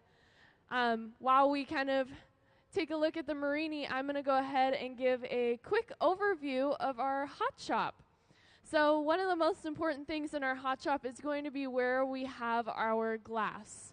So we keep our glass inside of the glass furnace. You might notice it's this kind of chamber over here that has the sign on it that says no right now. But we actually have two of them in our hot shop. So one off to that side, another one to this side. They hold about 1,000 pounds of hot molten glass, and they are on 24/7. We never turn them off. Because you can imagine, with all of that glass inside of that big pot, if we were to turn it off at the end of the day and then try to reheat it in the morning, we probably wouldn't have any glass to work with, or at least it wouldn't be heated up enough for us to work with it. So we keep those glass furnaces on at all times. They never turn off. And the glass inside of them is 100% clear. It has no color to it. So if we want to add color to our glass, like getting this white color of the eyeball, we're going to actually have to manually add that color to our glass. Otherwise, it would be clear. The other important thing in our hot shop is going to be what we call the glory hole. So this is the kind of big, round, glowing chamber that you can kind of feel heat kind of coming out from. And that's how we reheat our glass. So when it starts to cool down, we actually have to reheat it and get it back up to a temperature that we can work with it. So the glory hole is about 2,300 degrees Fahrenheit, and it allows us to be able to continuously work with our glass. It's really important. Without it, we wouldn't be able to continuously shape and mold and change the glass. Let's see here. The other things are going to be stuff that you find at your bench. So lots of tools, lots of unique tools that we use. We also use tools that you might use every day in your life. Things like butter knives, newspaper, water. These are all things that we use in glass to shape, mold, change. So that's another thing. And then the last but not least, I'll kind of bring up the garage. So this big silver box that might be in your view at times, kind of obstructing being able to see our glass floors. This is where we can kind of store things. I like to call it our waiting room. It allows us to put glass away that we might use later on. So maybe we're trying to preheat some color that we're going to use. We'll put it in the garage. Or maybe we finish a part of our eyeball, but we aren't quite done with it. We'll put it in the garage until we're ready to pull it out and keep working with it. The garage is at about 1,000 degrees Fahrenheit, so quite a drop from our glory hole. And that's just because it's at that temperature where it's not too hot and it's not too cold. So it's keeping the glass hot enough that it's not going to crack or break in any way, but it's not letting it get too hot that it's going to take on a new shape, become kind of molten again. Of course, we want it to stay, pretty whole, pretty solid inside of there, so that we don't have any changes to all of the work that we did. I think that's a pretty good overview of our hot shop. The only other thing that I'll mention is the annealers. So you might notice these big black boxes on either side of the hot shop. This one is currently open, and that's because whatever was in it is finished. So most likely things from yesterday. So we'll be using that one on this side of the hot shop. But it's where we're able to actually cool our glass down. So when we finish something, when we finish blowing one of these, big white spheres for our eyeballs, we actually have to put it inside of the annealer and let it slowly cool down in a controlled environment. If we don't, then our glass will actually crack and break and shatter everywhere, and we won't have a finished piece. So it has to go inside of this controlled environment to slowly cool down, usually overnight. So we're talking like 12 hours, and that's why you can see this one over here has been opened, and now we're starting to see the things that we did yesterday. So again, our glass blowers are going to be just getting started. They're kind of, just coming back from lunch.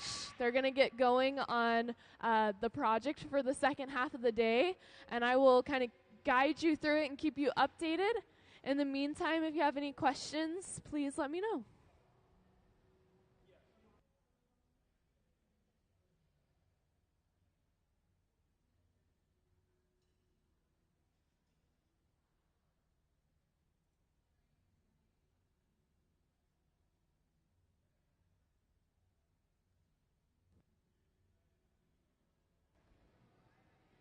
So I'm wondering if I can find that piece of Marini that I passed out earlier.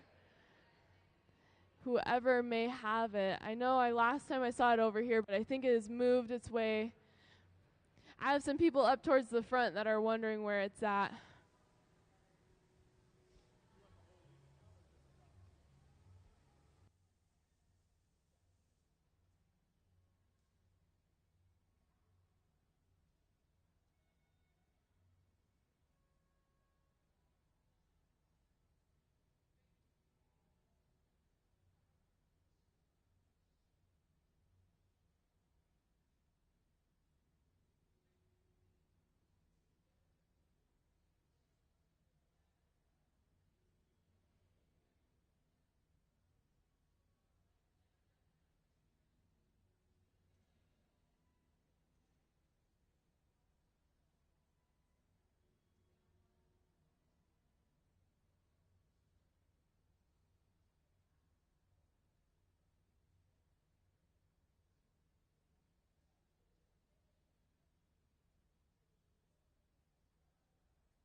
You have it. Ah, there we go. I was just about to ask for it again. I didn't want to have to be rude and be like, where is it at? I need that. The nice thing about it is that we actually won't be using this exact Marini that I'm kind of passing around because it's not compatible with the glass that we're using. So oftentimes people don't realize that we are using a certain type of glass in our hot shop, and so indeed sometimes there's things made from other types of glass that don't pair well. Either they work at different temperatures, they have a different stability level, there's all kinds of factors that can go into it. So I do have some of the new Marinis that we're using, and these guys are a lot smaller, you might notice. So compared to the one that I was kind of passing around and letting everybody see, this one's tiny, tiny, tiny. And it's also got a clear square or like rectangle surrounding it. So quite a bit different than the one that we've been passing around. Yeah. So we won't be using the big eyeball that I'm passing around and showing, but we will be using these little small ones that have a clear border around them, mostly because then we actually can stack these next to each other a lot easier than that kind of oval shape, right? Trying to stack these next to one another would get a little bit challenging. So we do have ones that are in the correct glass, so they will actually be compatible with what we are working with and what we're doing. And then they will also be able to properly stack with one another. So we're working on just more of those big, kind of these big blown eyeballs. So right now, what we have off to the side is what we call the starter. So Sarah is working on just getting the beginning of the process started and ready, because eventually we're going to be taking the time to actually blow into the glass and kind of create this big, sphere shape that we then get prepared for the irises to go into. So again, for those of you that are maybe more recently joining us, you can see down on the table, we have all these irises, and then we also have the kind of white spheres that we're using to then put the irises into. So that's what we're working on today.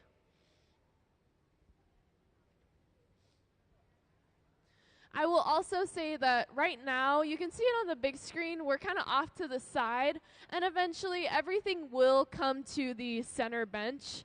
So soon enough, once we are kind of into the kind of further part of the process, we will be moving to the center here.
So I'm getting a really good question about kind of like when we go in with that, almost like that wooden spoon tool that we use to do some rounding, some shaping. Why is it wet? Why is it always soaked with water? And that's just so that we can actually use it on the surface of the glass. The water evaporating actually creates this kind of border between the glass and the wood. And you can kind of think of it as like, if you've ever played air hockey, it's kind of this like air that creates this boundary, this border between the wood and between the glass. So it allows us to be able to actually get the same temperature, kind of the even temperature across the entire surface of the glass, and also round it, like you were saying. You could see how we were kind of shaping that fresh layer of glass with this tool, which the tool that we're using is what we call a block. So you'll oftentimes see that we do use tools that are made out of wood. We even have a tool made out of newspaper, and oftentimes they'll be soaked in water or at least kept damp so that we can use them on the surface of the glass.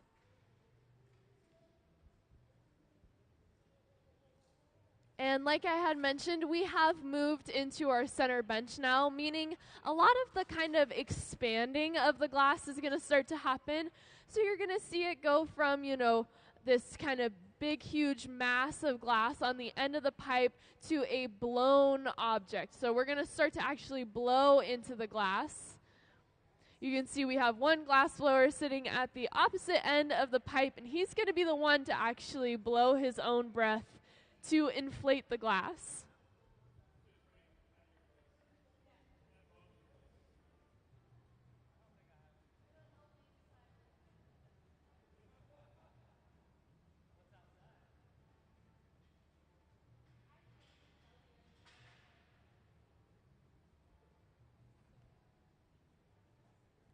So you'll notice we're going in once again with that wooden tool, what we call the block, continuing to kind of shape the glass, and we're also making sure that we get a even temperature across the entire surface.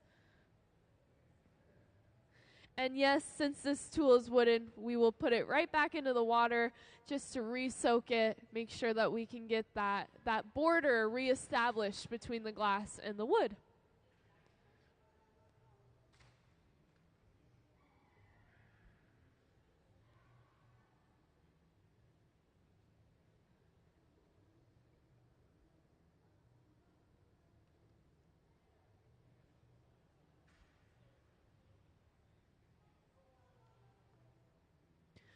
You also might notice that we have quite a few jobs that each person is expected to do when we're working as a team.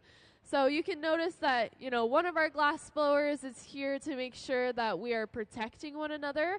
We're using wooden paddles as a kind of boundary, as a way to kind of intersect the heat from hitting the bare skin. So kind of like a shield. We have another glass blower who is going to be kind of moving the pipe to and from, keeping the glass hot by taking it to the glory hole and then bringing it back to the glass blower. We have the person on the bench. This is our gaffer, and so he's the one that's actually shaping and working with the glass. And then the last glass blower who will be blowing air into the glass.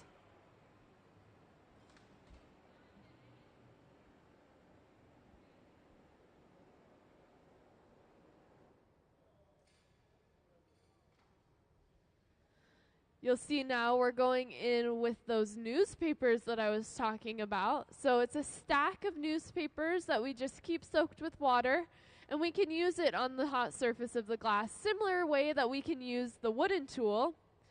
But it allows the glass blowers to get a little bit of a closer contact with the glass. So sometimes it can almost feel like we're using our bare hand to actually shape and change the glass. You'll notice we're also starting to pull out our blowtorch, mostly because we want to get some quick heat onto the glass. So the blowtorch is roughly the same temperature as our glory hole, and so we can actually use the blowtorch to give specific heat to areas that might be getting colder than the rest of the glass. And we can also use it to, of course, heat up our tools so that our tools aren't pulling away too much heat from the glass.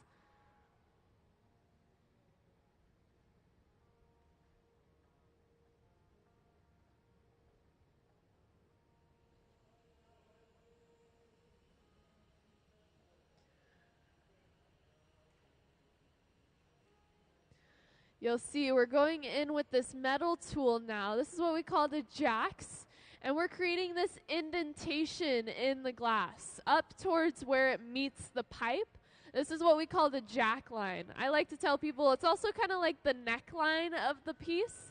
And it's where eventually we're going to be breaking it off of its pipe from. So it's basically creating this weak spot in the glass. It's very important later on. We will need it so that we can actually get our glass off of the pipe safely. So you'll be able to see it again. He kind of goes in that specific area and kind of pinches, applying that pressure, creating that kind of weak spot, that smaller point in the glass where eventually we'll be able to target and break it off from.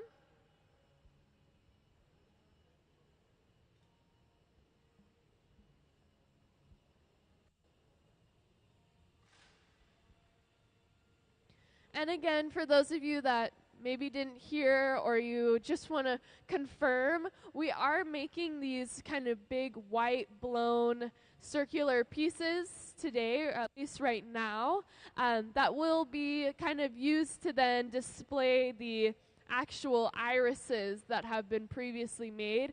They kind of just go right into the center here and rest, creating that full eyeball.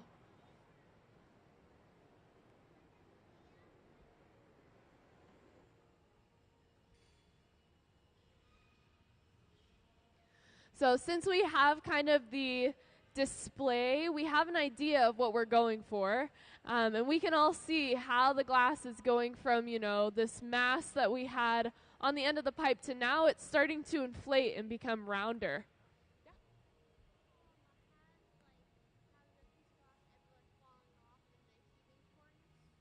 Has it ever fallen off? Yeah, it has. So that is something that we've had happen before, of course. And it mostly happens when we are actually too cold. So when the glass gets too cold and then you put it into that furnace, into the glory hole, it actually shocks it so much that it can cause it to just explode.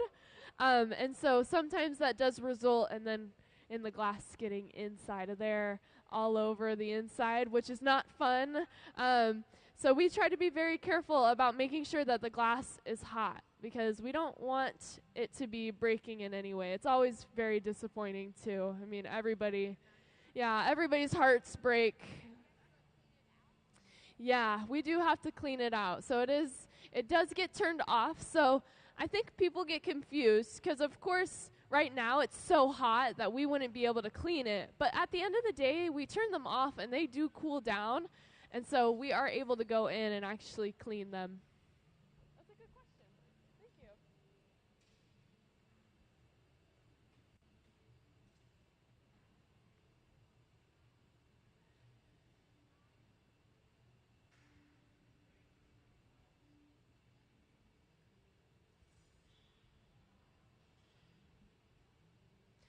So we may already see now that we have really puffed up and inflated this glass simply by just blowing that air into the pipe from one side into the glass.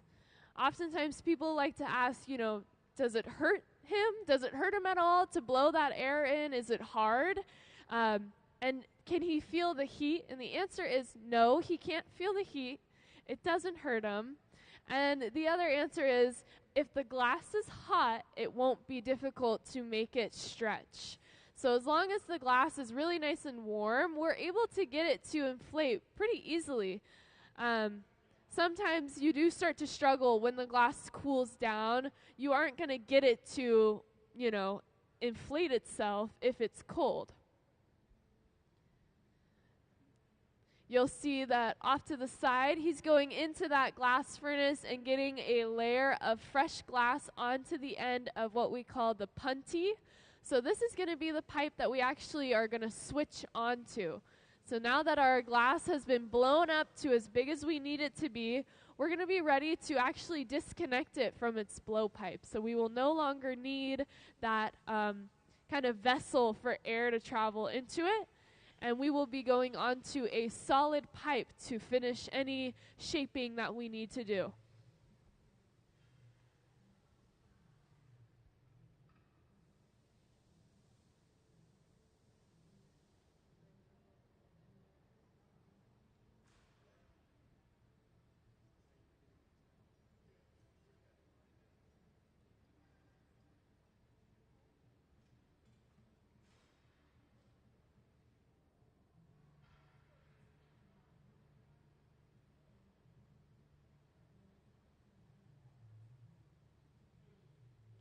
So you'll see now that he's going in with just a little piece of chalk and is actually marking that center point where we want to place our new pipe so that we can make sure that it's even and centered, and we aren't going to have kind of this lopsided or this off-center piece.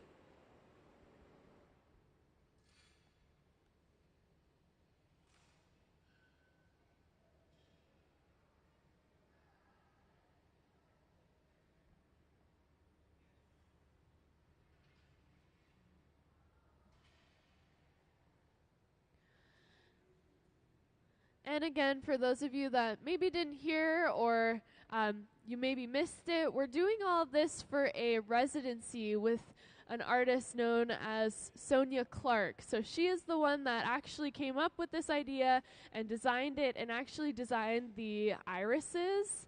And then we're just helping her bring it all to life by creating the larger eyeballs for the irises to go into. And all of this will be going into an exhibit that she is creating as well. So we can see that we've connected that new pipe onto the opposite side of our blown glass. We're going to get ready to break it off. So that jack line that I had mentioned earlier that we created is going to be really important now. We're going to use a little bit of water to create some small cracks in the surface of the glass. And then he's going to actually tap it off of the pipe. So those vibrations will get sent through and cause it to break right off. So again, this is just kind of a task of continuously attempting to weaken a certain area in the glass so that we can encourage it to break in one spot and only one spot as much as possible.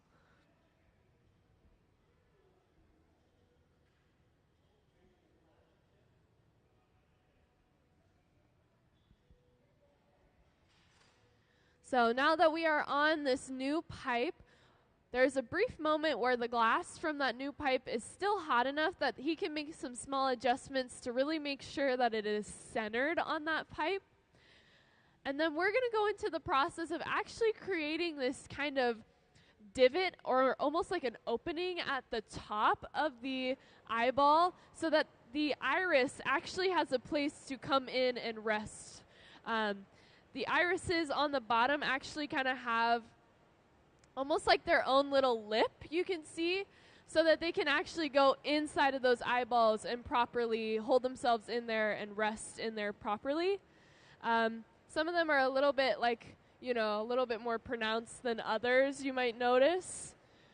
So it's all about measuring to try and get that perfect size to make sure it can actually fit inside of that blown object.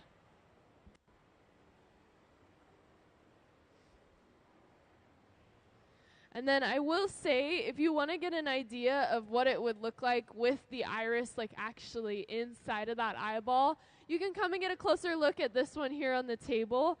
And then you also can see some of her other stuff down here, like some other Marini that she's been working on as well.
So I believe that we have gotten to a point where we're starting to see that kind of divot created for the iris. So again, if you're joining us, you can see down here on the table we have all these irises that have been created out of glass that have these kind of lips on them so that they can fit into the center of these eyeballs and actually be held there. And so we're working on one of these big, round, white blown forms that will eventually be, you know, another eyeball. I was also telling folks that if you want to see what it looks like once the iris has actually been put inside, we have one here that actually is relatively finished.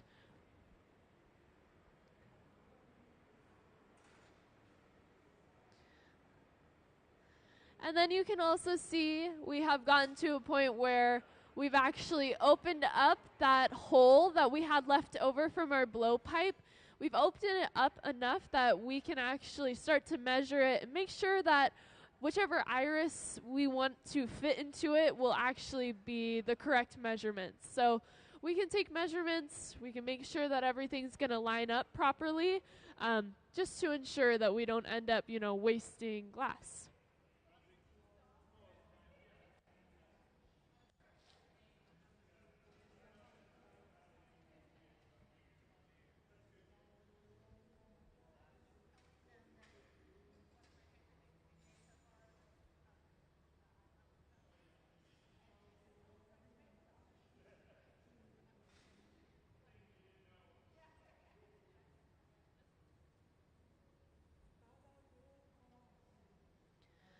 So you can see that he just used this tool that we call a soffietta, which allowed him to actually blow air kind of back into the glass and reinflate that top half so that we can make sure that the entire eyeball is going to be rounded and one side won't be, you know, flatter or coming out more than another.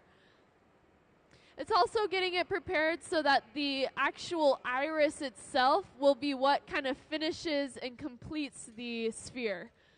So you can see that these ones that we have over here on the podium actually has that flat spot because the iris is not currently inside of it, and so it hasn't fully rounded it out.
So I'm getting a really good question that I get pretty often. So you may have noticed that he trimmed off some extra pieces and they're now resting on the floor. So he did this just to make sure that we could get a clean edge, all that. But we're wondering, is that glass going to get reused in any way? Can we melt it down, put it back into our furnace? The answer is unfortunately no for this glass. Since it does have color in it, we can't put it back into our glass furnace because the glass inside of our glass furnace is completely clear. So it has no color to it, and we don't want to cross-contaminate it at all. But in the past, we have actually allowed local artists to come in and kind of pick through our scraps, and then they turn it into their own artwork, whether it's jewelry or mosaics. Sometimes they'll crush it down all the way, pulverize it into a powder so that they can use it as a color again. So there are ways that people have reused that glass. It looks like we're all finished with our eyeball, so we're going to see that process again of breaking it off. Yeah, round of applause. And then I had mentioned earlier, it'll go into this big black box where it will slowly and safely cool down. Let's give them one more round of applause.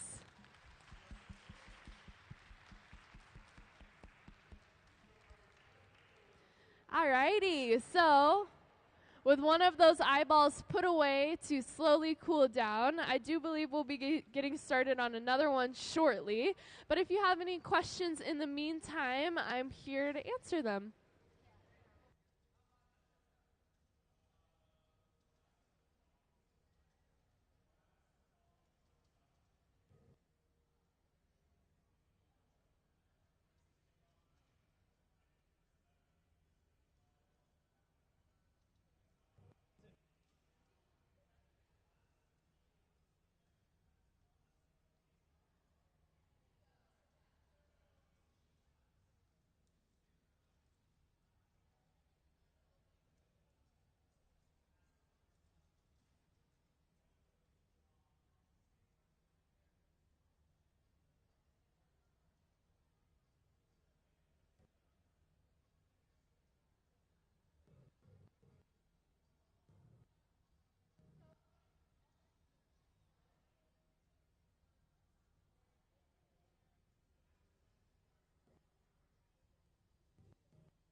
For those of you that are still in the audience, our class floors are kind of in this intermission in between, trying to figure out what they're going to be making next. We just finished one of these big, huge eyeballs, and so it doesn't sound like we're going to be making another one of these. We're going to be actually moving on to something else, I believe. But they're just kind of talking about how they're going to move forward, what kind of strategy, what's the process that they're going to take to do it. I do believe that we're going to be using some of the Marini that has been made. So if you are kind of like, what is she talking about? What is Marini? What does that even mean? Marini is basically small images that can be made with glass that appear when we take a small cross-section of that glass. So it's really hard to see from this far away, but there's a small eyeball. Here's another one of that she's currently making. So you can see there's an image that she has created with these rods of glass.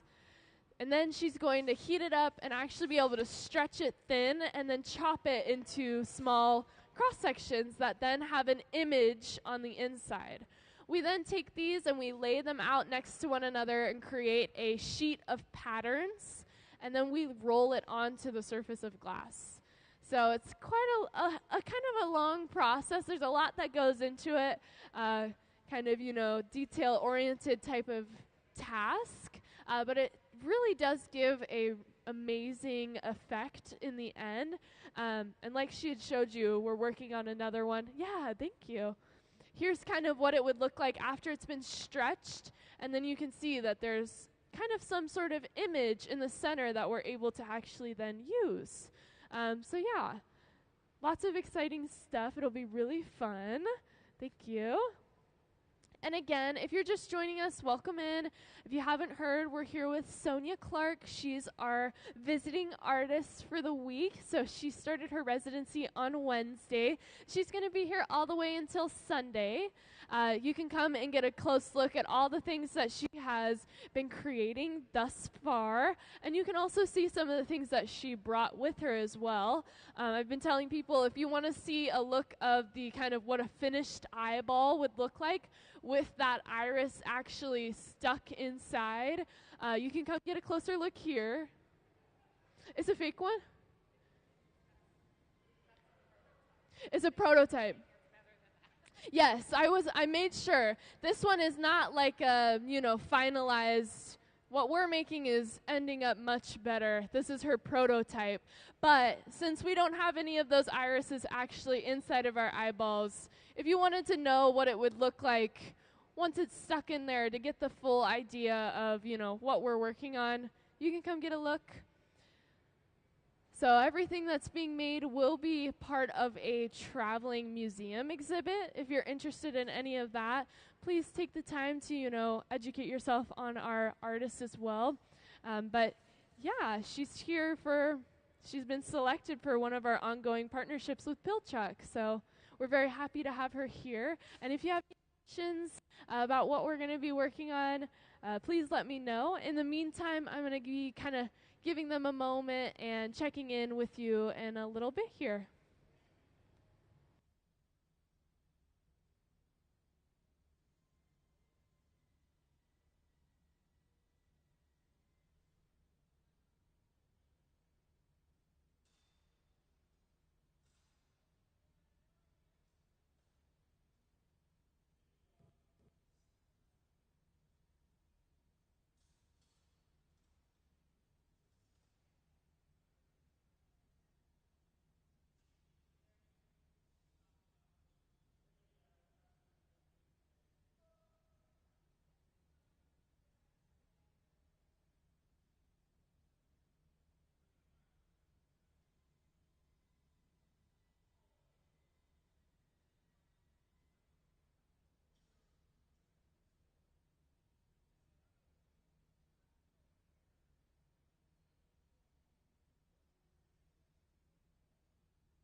I would also like to just quickly shout out while we are kind of here just enjoying. Tomorrow, the museum is having its second sale. So if you happen to be in the area or you want to just come and see what we have to offer, tomorrow, starting at 10 a.m., we'll have our second sale opening.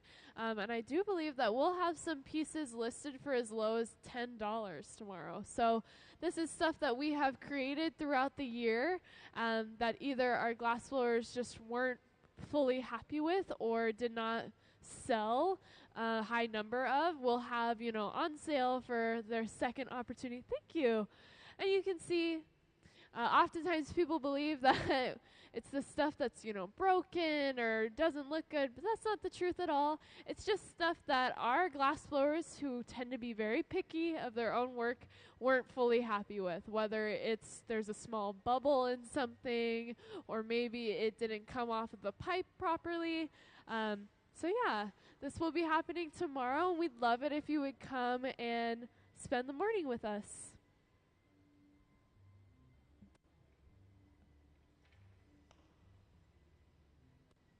And then I would also like it if we could go ahead and show a slide about Marini really quick. I do know that we have some Marini slides that we could show just so that the audience can get a little bit of a better idea of how Marini, yeah, thank you.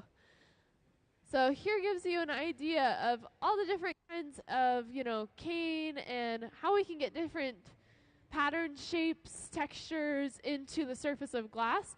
And then you can see very specifically there's kind of that subsection of Marini, which shows you how we can get that image on the inside of that cross section of the glass.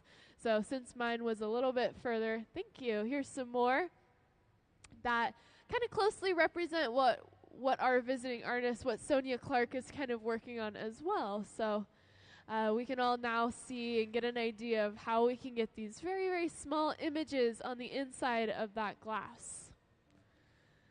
Here it is actually being used on glass. So this is when we actually pick up that Marini pattern onto the surface and blow the glass and create these objects with it. We then get, almost what looks like a painted design on the outside of the glass. Thank you so much. So we can see our hot shop is still just working on these smaller blown pieces right now.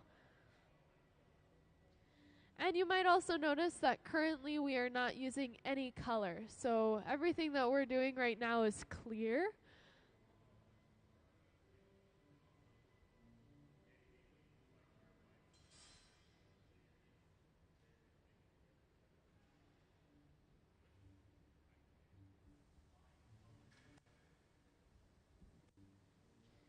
And you'll see that we're actually going to be attaching a bubble onto what we already had. So by attaching that glass, blowing a little bit of air into it, and then cutting it off and away from its original pipe, we've actually added a second bubble onto what we already had. Oftentimes this is a technique that we use when we're making goblets. So if you don't know what a goblet is, it's a very, technical type of glass blowing where we make these very delicate and very decorative glasses.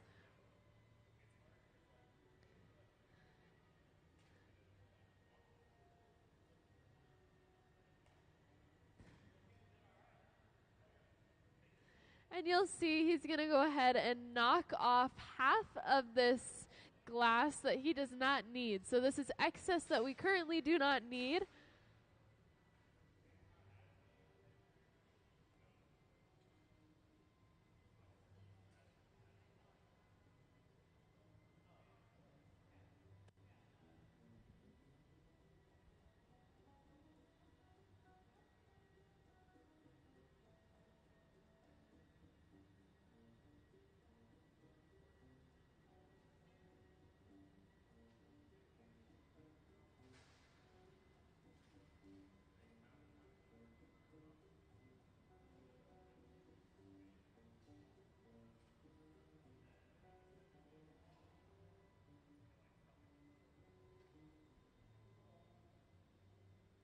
And then with this bubble that we just recently added, he's going from the inside and actually fanning those walls outwards,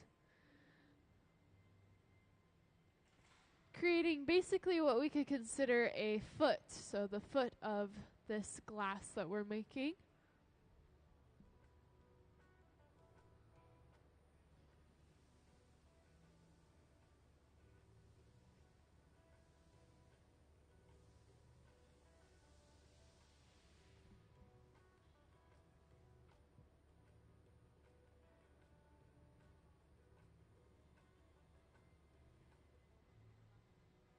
And then using that wooden paddle, we're actually able to make sure that we get a flat surface of the glass so that it would be able to properly rest on a table without it, of course, being lopsided in any way.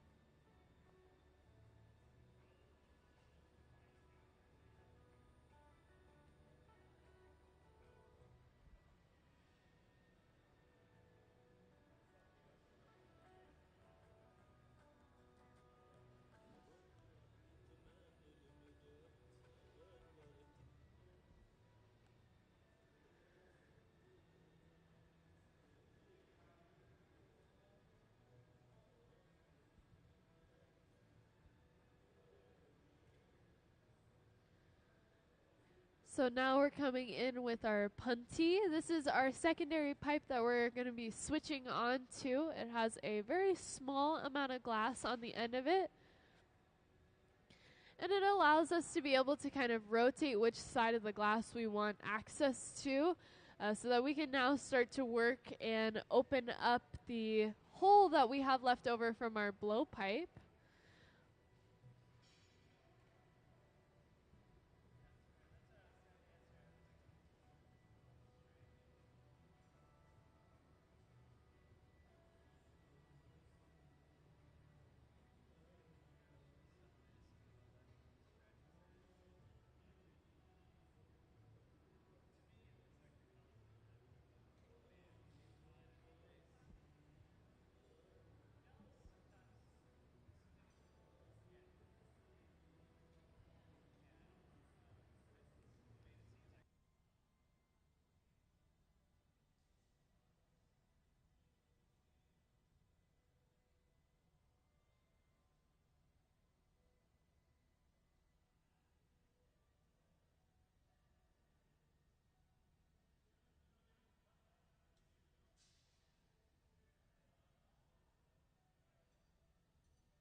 So, like I had mentioned, we now have access to the open side of our goblet. Of course, this isn't technically going to be a goblet because our visiting artist has the intention for these to be eye washing stations. So again, to stay on the theme, if you haven't caught on to the theme quite yet, of these eyeballs, we're also creating these, Venetian-styled goblets that are actually going to perform as eye washing stations. So very unique, very interesting. So that's what we'll be working on for a little bit now. It sounds like we are going to be using a very small single piece of marini to place in the center of these goblets as well. That'll be like an added detail to them instead of them just being, entirely clear.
you'll see now, he's actually going to go in with these very small scissors that we can use on the glass, what we call shears, to trim away some of that excess glass that may not be needed, and also for us to achieve a certain shape of our opening of our goblet, what is also our eye washing station.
I wanted to also point out for anyone that may be curious about the irises and how these are made, how we're creating them. You can actually see on this side of the hot shop, we have a work table that has kind of all the elements that we're using to create these irises. You'll notice that we have some that have not been turned into the finished product. And so they actually have the decal on the glass, and then we have the glass rounds that we're using to apply the decals to. So you can get kind of a closer look at how those are being created, along with the kind of prototype up here. So if you want to see what a finished eyeball would look like, you can see the prototype up at the front. Of course, our visiting artist had said that the ones that we're making, you know, and the examples that we have over here are turning out much better than the prototype. But you can imagine these will each kind of go inside of these eyeballs and rest on the top to finish that entire shape. And then for those of you that have not heard yet, we're currently working on a goblet style, kind of uses the same techniques as a goblet to create these eye washing little stations. So very much still in the same theme, in the same world that our visiting artist Sonya Clark is going for and kind of inspired by. And you can kind of see we're finishing one of those up now. So with how the opening was trimmed and cut, you can actually see how it would be perfectly made to be brought up to the eyeball and used to rinse out any debris that would be stuck in your eye. Let's go ahead and give them a round of applause for a finished one.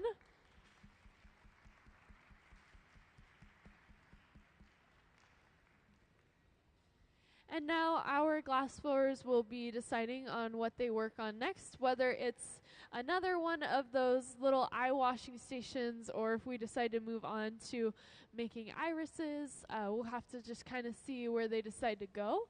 But in the meantime, if you have any questions, please feel free, let me know.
right, so I do believe we are starting on another one of those eye wash stations. So if you happen to miss it the first time, you're in luck. We're going to be starting on another one now.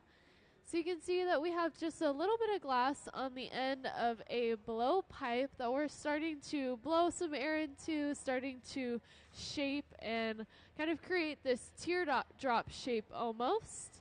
And this is going to be indeed the start of kind of the cup of the eye washing station. So right now it's still attached to the blowpipe, and so it's a little bit challenging to see how it's going to turn into that kind of vessel that'll hold the liquid.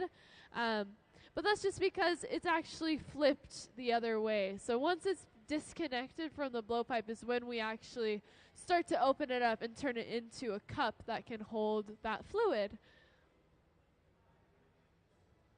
So what we're going to be watching is we're going to watch him start to shape and get the initial shape of our cup established. And then we'll be adding the foot on and then preparing to actually rotate onto that new pipe.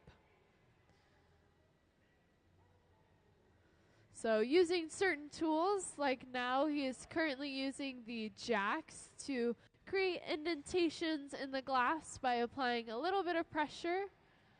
He's able to actually go in and trim off some excess glass that we will not need with our shears. So shears are what we use to cut the glass. They're basically just big fancy scissors that can actually cut and remove glass.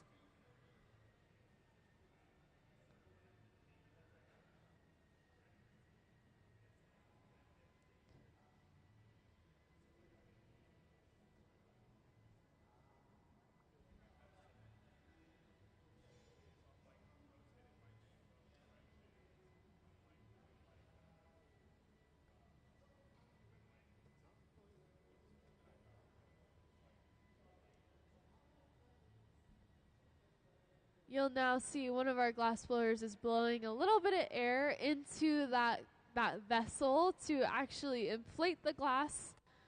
Of course, since it is so small and delicate, we are very slow about the process. We don't want to put in too much air. We don't want to expand it too much. And so oftentimes it can be a little bit of a tedious kind of back and forth, making sure that we're getting hot enough that we can work with it, but not too hot that we're going to lose all of the work that we have done.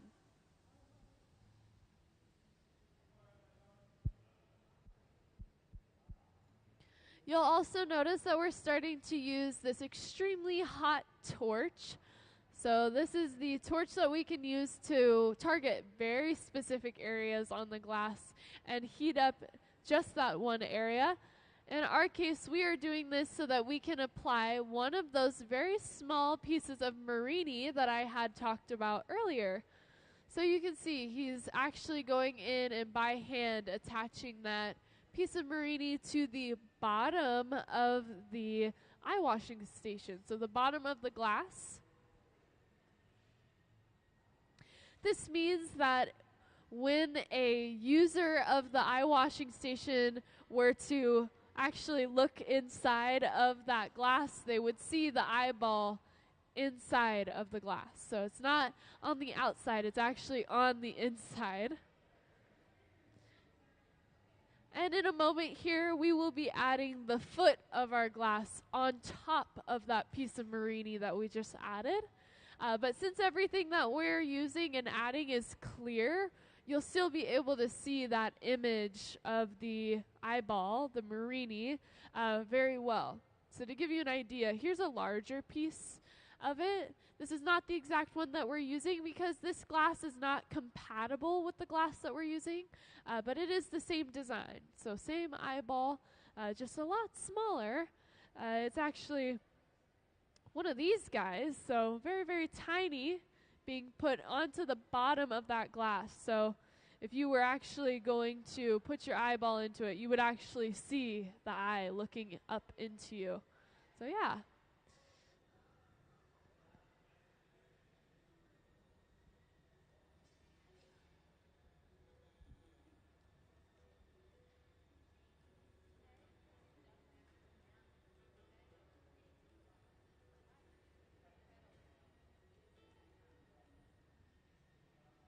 You'll see we're grabbing a little bit of glass on the end of a new blowpipe. This is so that we can add the foot of our glass.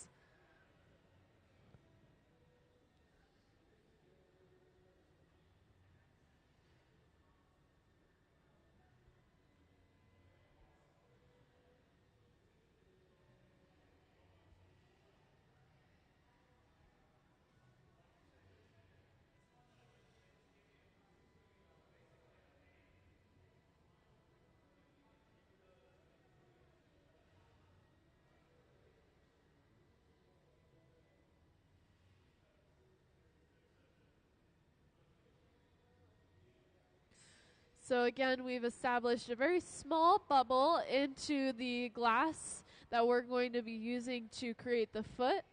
And in a moment here, you're going to see he's going to come over. He's going to attach that bubble onto the end of the glass.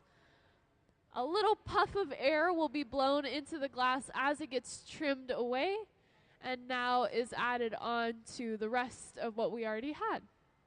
This is what will eventually make our foot. So right now it's a little bit strange, but he's going to separate it into two pieces and remove half of it. And then basically he's going to open up that bubble and create basically like a flat saucer almost. That will be the foot and allow the glass to actually rest on a flat surface.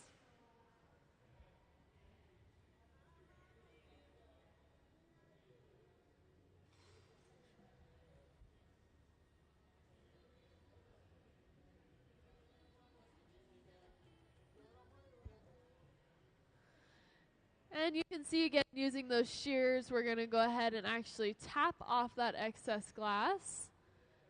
And now we have a very small hole left over that we're going to be able to go inside of to actually fan the glass outwards.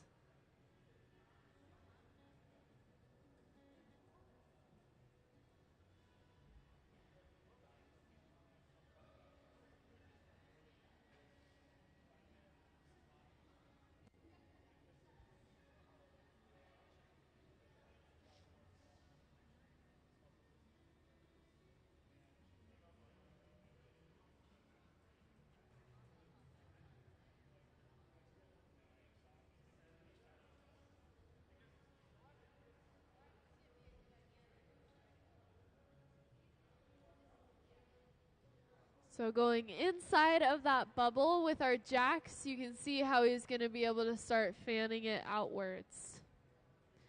And just like that, it goes from a round bubble of glass to this flat, basically flat surface that we're going to be able to actually further flatten and encourage to become the resting point of our glass.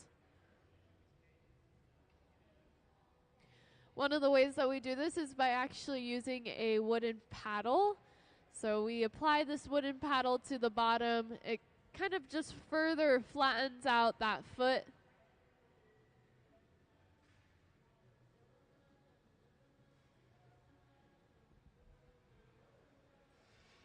And now we will be getting ready to disconnect from this original blowpipe and transfer onto a solid pipe.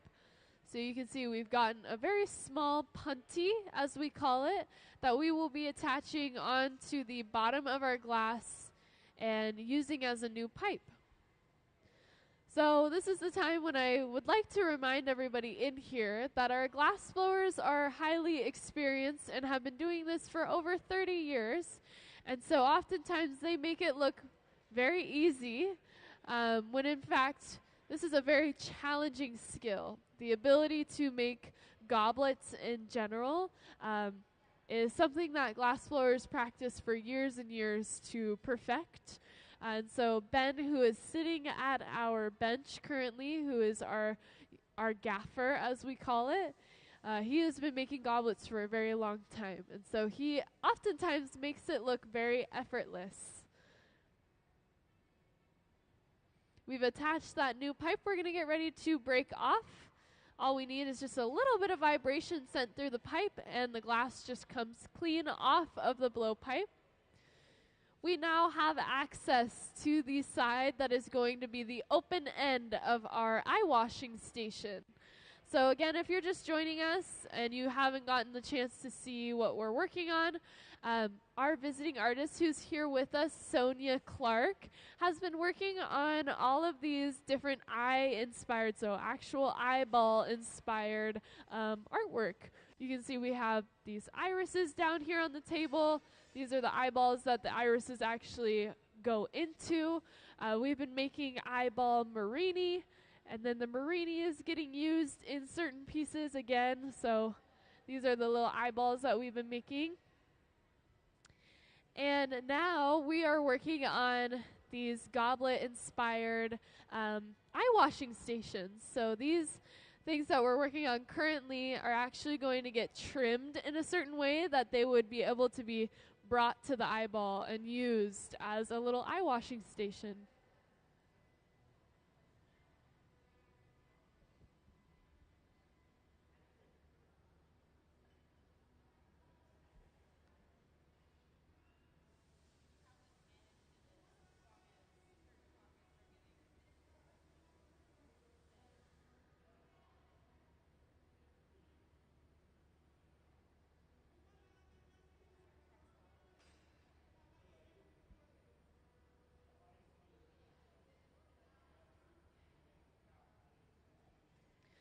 So as I had mentioned, we're going to start to see how he's going to trim that opening of the glass.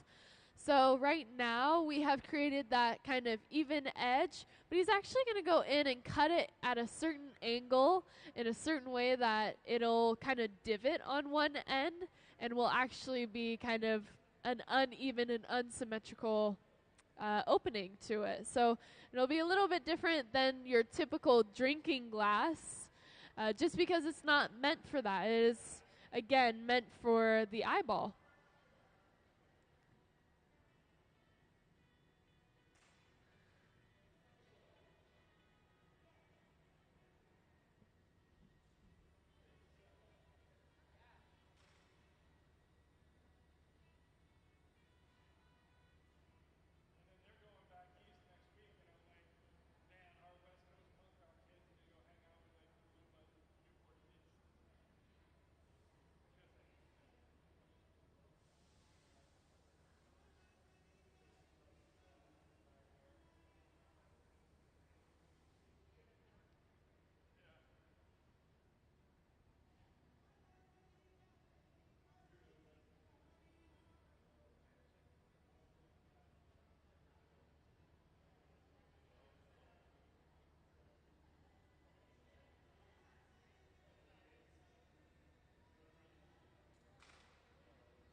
So you may have noticed that we went in and trimmed it how we would like it to be.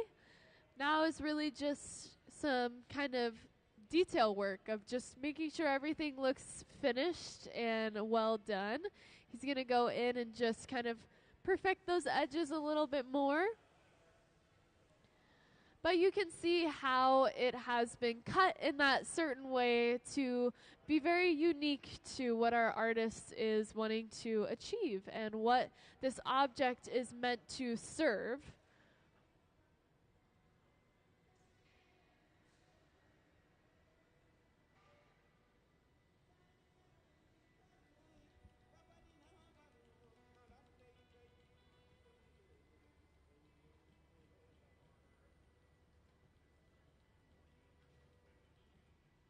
Coming over with a little bit of that fresh glass, we're actually going to go in and create a lip wrap. So we're going in and actually adding this glass onto that outer edge,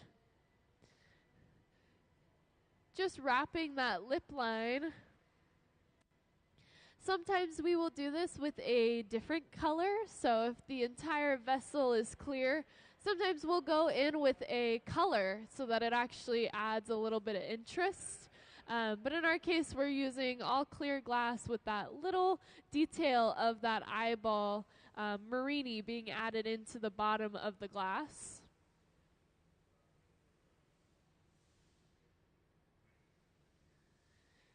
He will now go in and just make sure that that edge is cleaned up, making sure that the glass that we just added to the edge is now one with the rest of the glass.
So it looks like we have finished up on our second eye wash station of the afternoon. And it's going and getting put away into our annealer to safely cool down. Let's give him a little round of applause for another finished piece.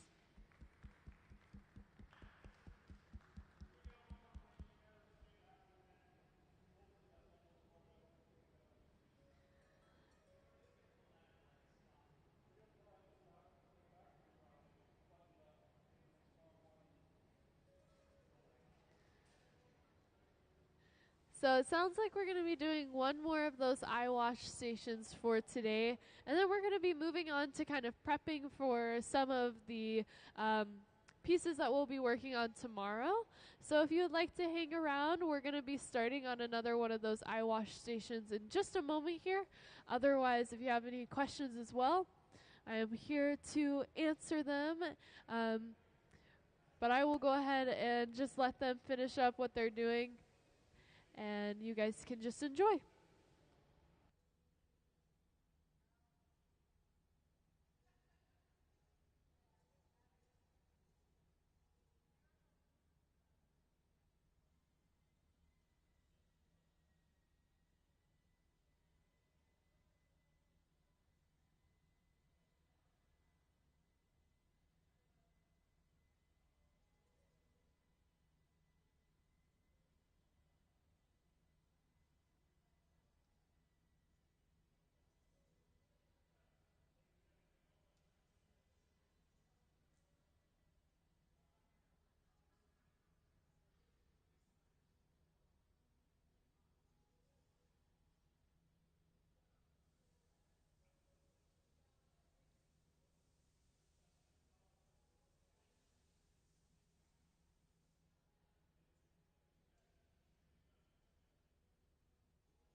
Welcome in if you are just joining us or if you're coming back. Welcome back. We are working on some kind of goblet-inspired eye wash stations. So these are blown objects made completely of clear glass that then have the very small detail of just a single Marini placed into the bottom of the glass, so that when you look into the inside to use it as a eye washing station, you actually see the eyeball Marini looking up at you.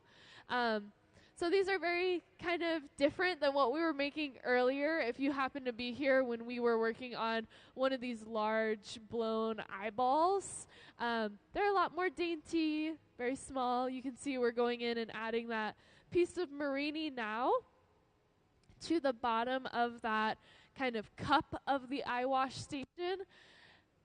But this is what we're working on. We have one more of these left to do, so we're finishing this one, and then I do believe we will be moving on to some prep work for tomorrow, so that we have everything ready to go for what we will be working on with our artists for tomorrow. I do believe that includes working on getting some of these irises ready to go that we're going to be working on tomorrow, and also pulling out some of the eyeballs that we created yesterday as well. So if you have any questions that come up, please let me know. Otherwise, I'm going to go ahead and let you guys just enjoy, because this is definitely a little bit more of like a delicate, very detail-oriented process that can be kind of like very soothing to just watch.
If you are just coming in, welcome.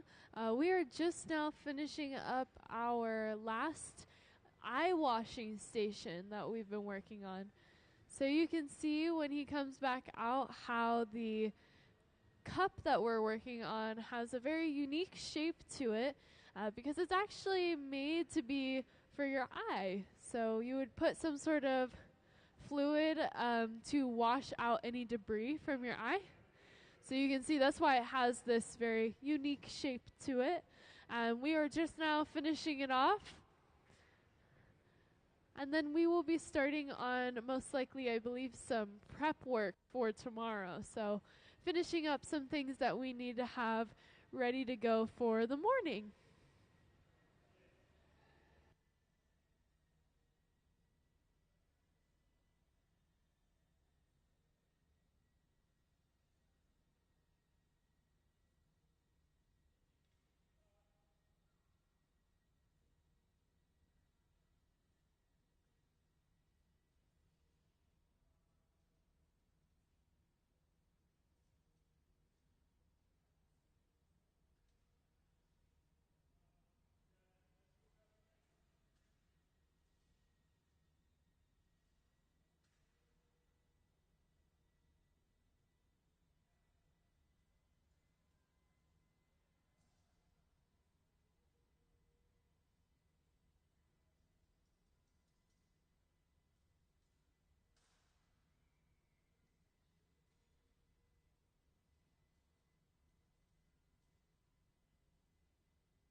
We just went ahead and put our eye washing station away into what we call the annealer.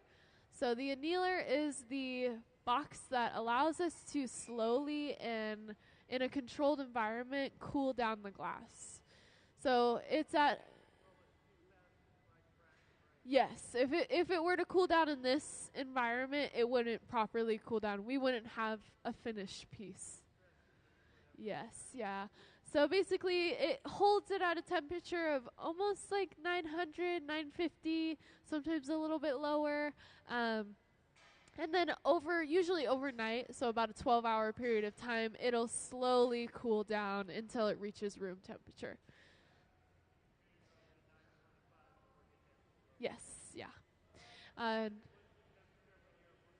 when we're working with it, this big round chamber here is about 2,300 degrees Fahrenheit. So we start very, very hot.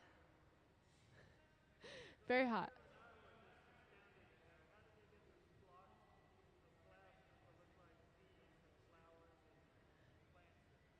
Yeah, so I think I know what you're talking about. The artwork that you're thinking of actually isn't usually done in this big scale way. They do it on a tabletop torch, so it's very much more detailed.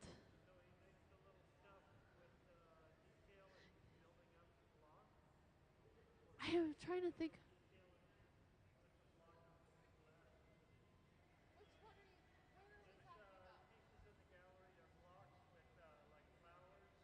Is there one that's a circular orb? But is there multiple and they're all different shapes? Okay, I am thinking of the right one. Yeah, so he originally made them with real bees and plants. So there's two separate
but very different types of glass.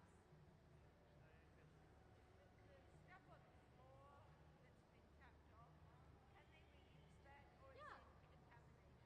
So if it's completely clear, it has no color, it hasn't touched any color, we can reuse it, yes, we can. If it has color to it, we don't want it in our glass furnace, we don't want to cross-contaminate, so unfortunately we can't. But we've had like local artists come and they will sift through our leftovers and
trying to do something. We were trying to place glass pot with several layers of it. Yeah, but no one would know. I mean, I looked. I'm like, hey, that's a Well, perfect no, that I illustration. would never show. Oh. It's What about the because I'm yellow not trying flower? to make a disease. I really like your yellow flower. Is that part of your exhibit or? Yeah, so that's a marigold. Okay, Yeah, right. they go inside the eye. That is beautiful. Oh, they're going inside. Wow. That's Okay, well, right. we look forward to your. Where are you going to be in Boston? This Do you show know yet? will open at the Gardner Museum. Oh, the Isabella Gardner Yeah, it's really Museum? close to home. Oh, no way. 2028. That's Okay. so cool. Wait, Okay, will you well. still be around? Or No. you graduate already? I'll be I'm graduated. I'll be graduated. Well, Coming then back for it's a a reason reunion to or come something for back. them. Yeah. Yeah, All right. come What is back. your name again? Sonya Clark. Sonya Clark. Okay. Yeah. What's your name? Tommy. Tony. Luan. Nice to meet you. Casey. Quinn. Casey. Yeah, Casey. Nice to meet you. Thank you. Yeah. Sonya Clark. Okay. 2028. Thank you. Thank you for that. Sure. I didn't realize they were. Yeah, I didn't realize they were the people No, who were you're asking. fine. You're totally fine. I was like, oh. I was like, Yeah, so they had I'm this missing really, information. really, really long thing that looked like it may have been AI produced because of, I don't know, maybe it was someone here at Who the knows? museum. But there were just things that, like, You were like, what? there were things that were almost right. And I was like, either I edit this or I just send them the thing I normally send people. But it actually was more descriptive than what you had. Yeah, Like, it was more exhaustive. yeah, this is pretty, like, I mean, this is typical to what I get, but then I also get an extra little, like, blurb about Yeah, you and so who I think are. because I said, Yeah, because because luckily I it's said, like, oh, I they know said something what your inspiration is. I know what your goal is to capture. Thank goodness that's on here. But I was like, wait, you're right. I don't even know basic information about where she's Yeah, from. because You would think I it'd be didn't somewhere write. in here. No, I sent this in. Okay, you Yes, sent this in. Yes. So someone else wrote a bio. I How guess. weird. Yeah, this is all your information. Yeah, but this is there's a little bit of no. That's in my artist statement, and it looks like they didn't print my bio anymore. Yeah. I It's did okay. give them a bio. I'll give a little call and we'll try and get it in for this I think weekend. they took that away and whatever. Once we get it this weekend, so that there's no confusion about it. But yeah, thank you. I didn't meet you actually. I'm Charlotte. Charlotte.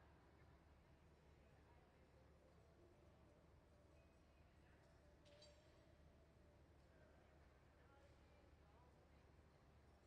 Yeah.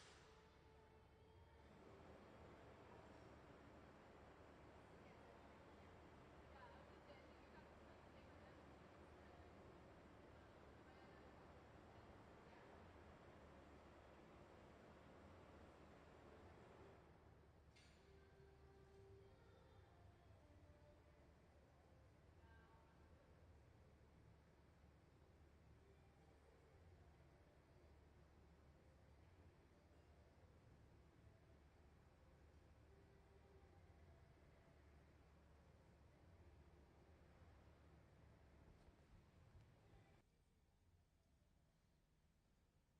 Thanks. So, as I had previously mentioned, if you were here with us, we're working on some basically what we consider prep work for tomorrow. So, we're just making sure that we have everything that we want and need for tomorrow morning so that we can get here all bright eyed and bushy tailed and ready to go without having to do all this kind of extra stuff.